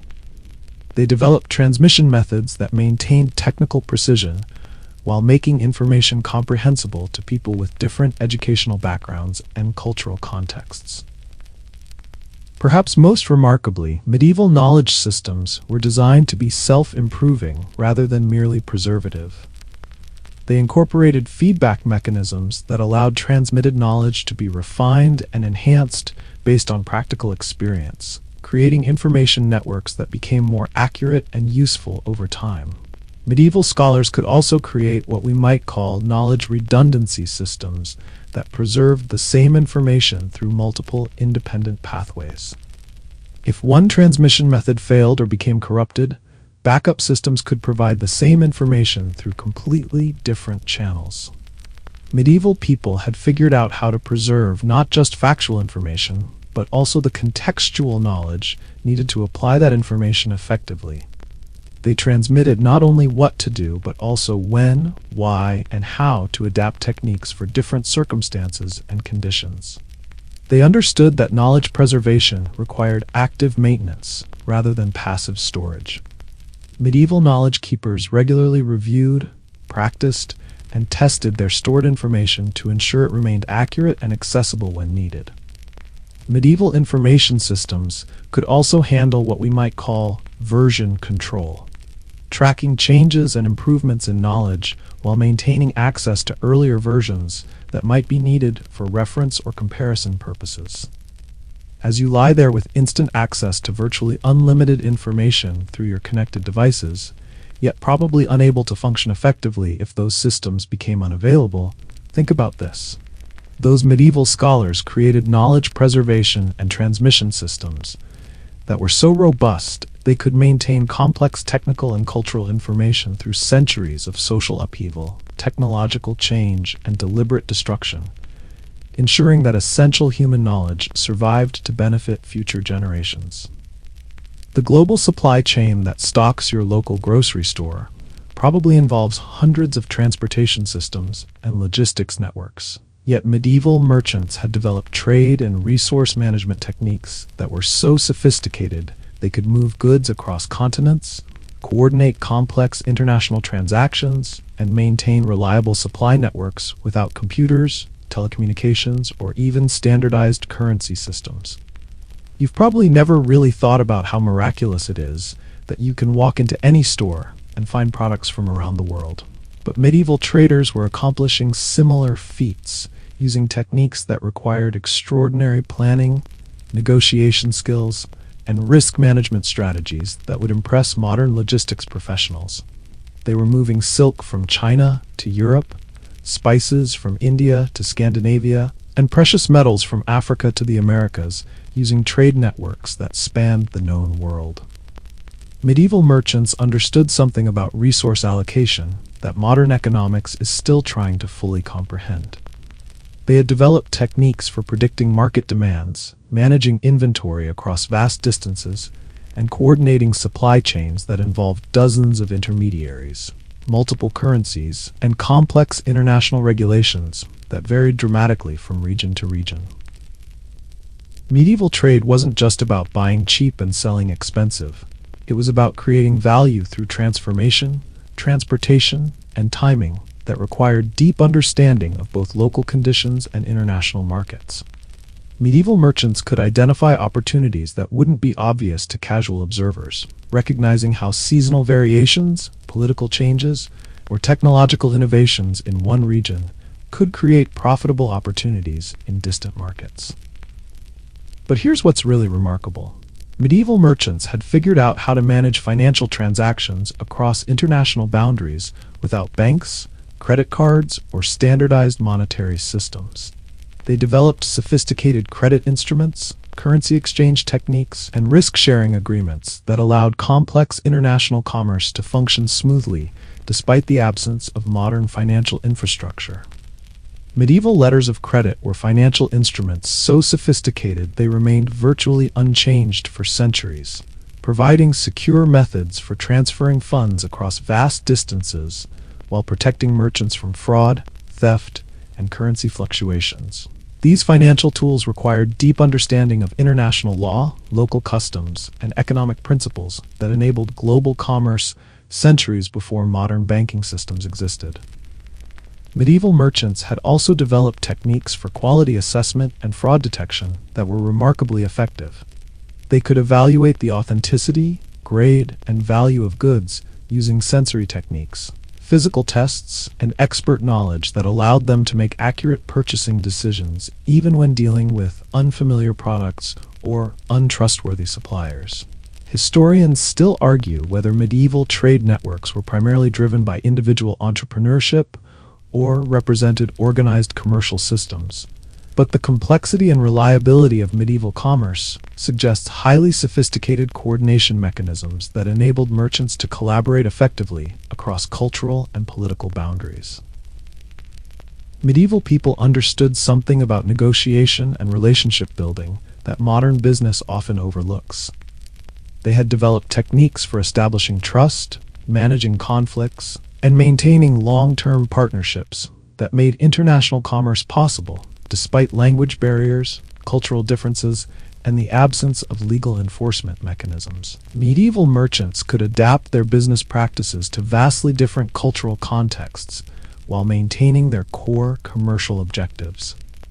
They understood how to navigate complex social hierarchies, religious restrictions, and local customs that could make or break commercial relationships in different regions.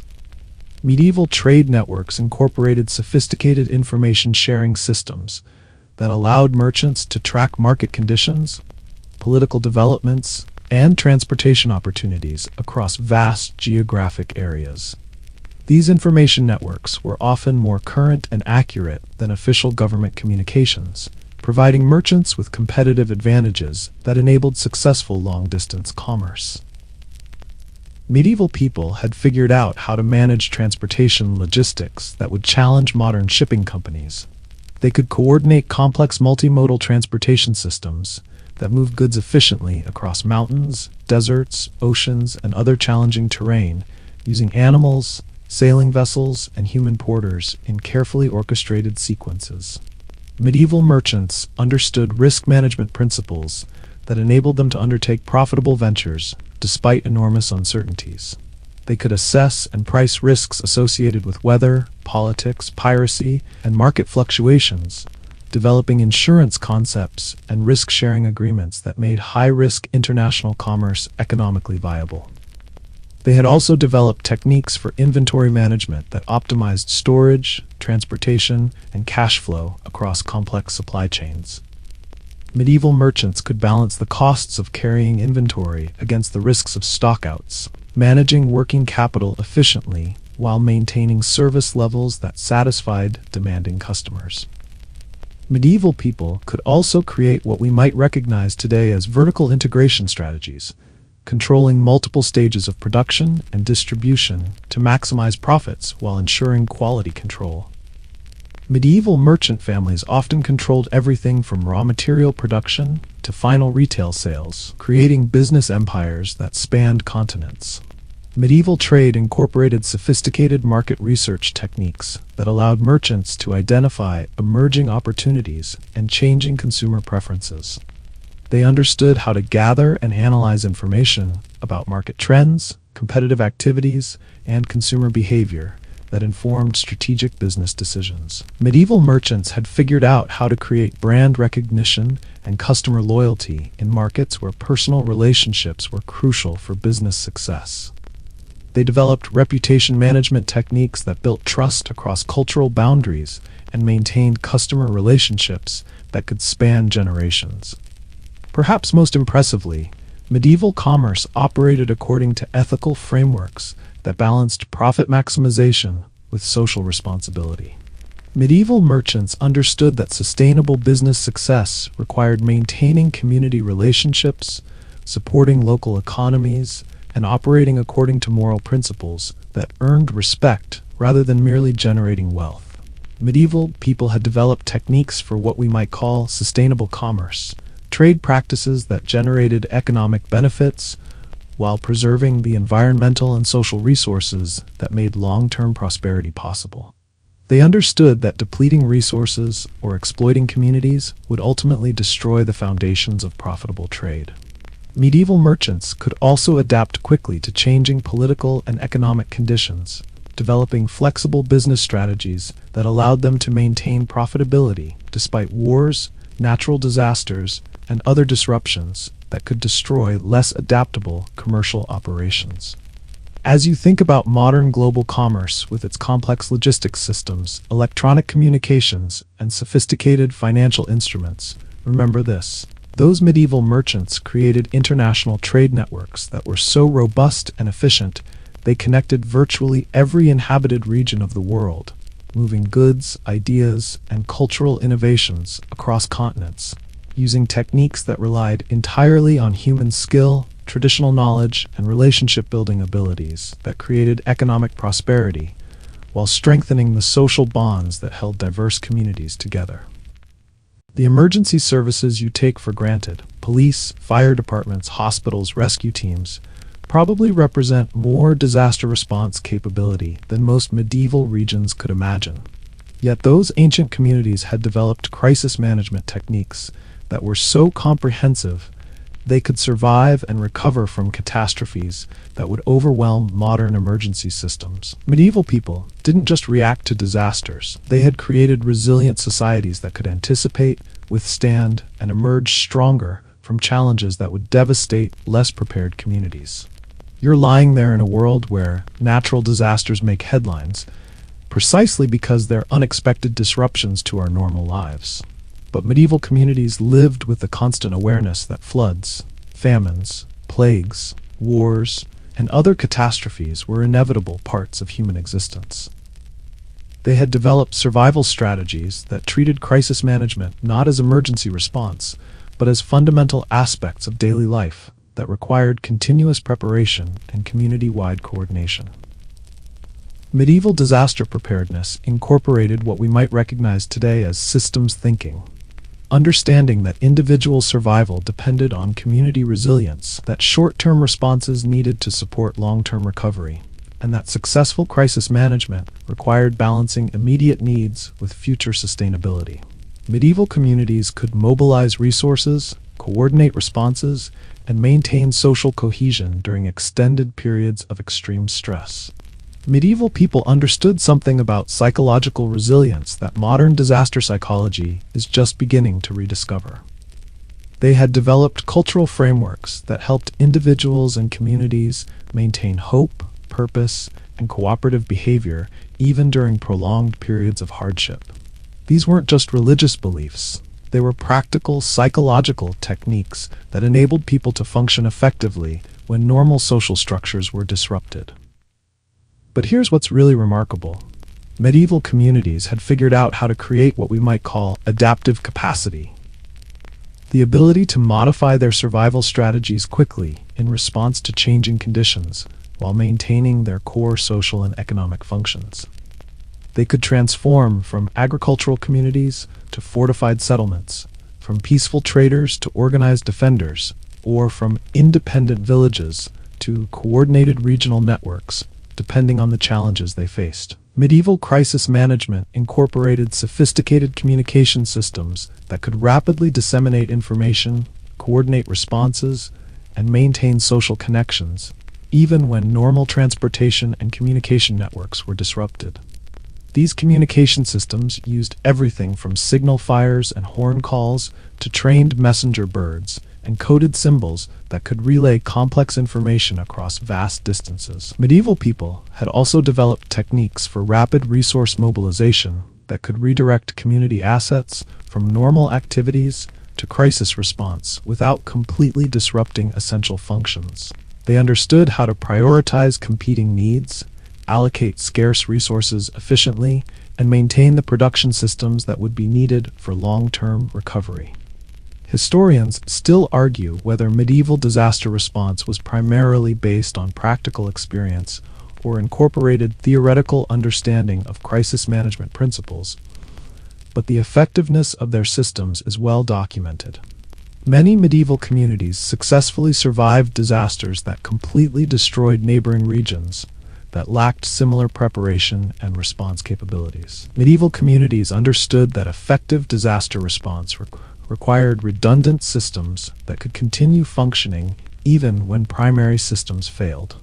They created backup plans for food production, water supply, shelter, defense, and governance that ensured essential community functions could continue during extended emergencies. Medieval people had figured out how to maintain social order and cooperative behavior during crises when normal enforcement mechanisms were unavailable.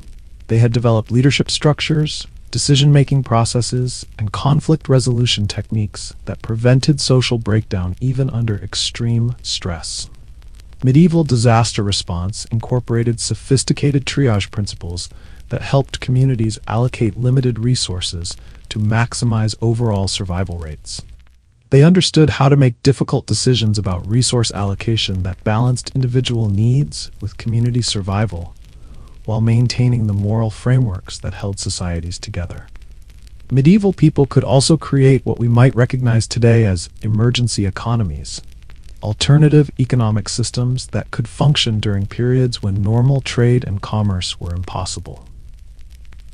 These crisis economies used different currencies, exchange mechanisms, and resource allocation methods that enabled communities to maintain essential economic functions during disasters. Medieval communities had developed techniques for preserving essential knowledge and cultural institutions during periods when normal educational and cultural systems were disrupted. They could maintain the information, skills, and social practices that would be needed for recovery while adapting to immediate survival requirements. Perhaps most impressively, medieval people understood that successful disaster response required balancing immediate survival needs with long-term recovery planning. They could make crisis decisions that addressed immediate threats while simultaneously creating conditions that would enable stronger, more resilient communities to emerge from disaster experiences. Medieval disaster recovery incorporated techniques for rebuilding that created stronger, more adaptive communities rather than simply restoring pre-disaster conditions. They understood how to learn from disaster experiences, incorporating new knowledge and improved systems into their recovery efforts. Medieval people had also figured out how to maintain hope and community identity during extended periods of hardship. They had cultural practices, storytelling traditions, and social rituals that helped people maintain psychological resilience and social connections even when material conditions were desperate. As you settle into the deepest stages of sleep, surrounded by the comfort and security of modern life, think about this final lesson from our medieval ancestors. They had created not just survival techniques, but entire ways of living that were so robust and adaptable they could maintain human dignity, community cooperation, and cultural continuity through challenges that would test the very foundations of civilization itself. Their greatest survival technique wasn't any particular skill or technology. It was their understanding that human survival ultimately depends not on individual preparedness, but on communities that are strong enough, wise enough, and caring enough to carry each other through whatever storms may come. In a world that often emphasizes individual achievement and technological solutions, perhaps that's the most important lesson we can learn from those remarkable people who lived so long ago, yet understood so much about what it truly means to survive and thrive as human beings. The wind outside your window carries no messages tonight. No warnings of approaching armies, no signals from distant watchtowers, no sense that would tell a medieval nose about tomorrow's weather. The darkness holds no real mysteries for you, no genuine dangers that require ancient skills to navigate safely home. But somewhere in the quiet space between sleeping and waking, maybe you can almost sense what it was like to live so intimately connected with the natural world that every sound had meaning. Every change in air pressure told a story. Every plant and stone held knowledge that could save your life. Those medieval ancestors of ours weren't just surviving in a harsh world. They were dancing with it, reading its rhythms, speaking its language in ways we've almost completely forgotten. Their techniques weren't just practical knowledge. They were love letters to the earth itself, written in the patient observation of generations who understood that human flourishing comes not from conquering nature, but from learning to live so gracefully within its patterns that survival becomes as natural as breathing. They knew secrets we're still trying to remember, carried wisdom we're still trying to understand, and created ways of living that sustained them through challenges we can barely imagine. Tonight, as you drift into dreams, perhaps some small part of their ancient knowledge settles into your bones, not as techniques you'll ever need to use, but as reminders of the profound resilience, creativity, and deep connectedness that flows through human hearts in every age. Sleep well, knowing that the same ingenuity, courage, and love that carried our ancestors through their darkest nights lives on in you, ready to awaken whenever the world might need those timeless human gifts once again.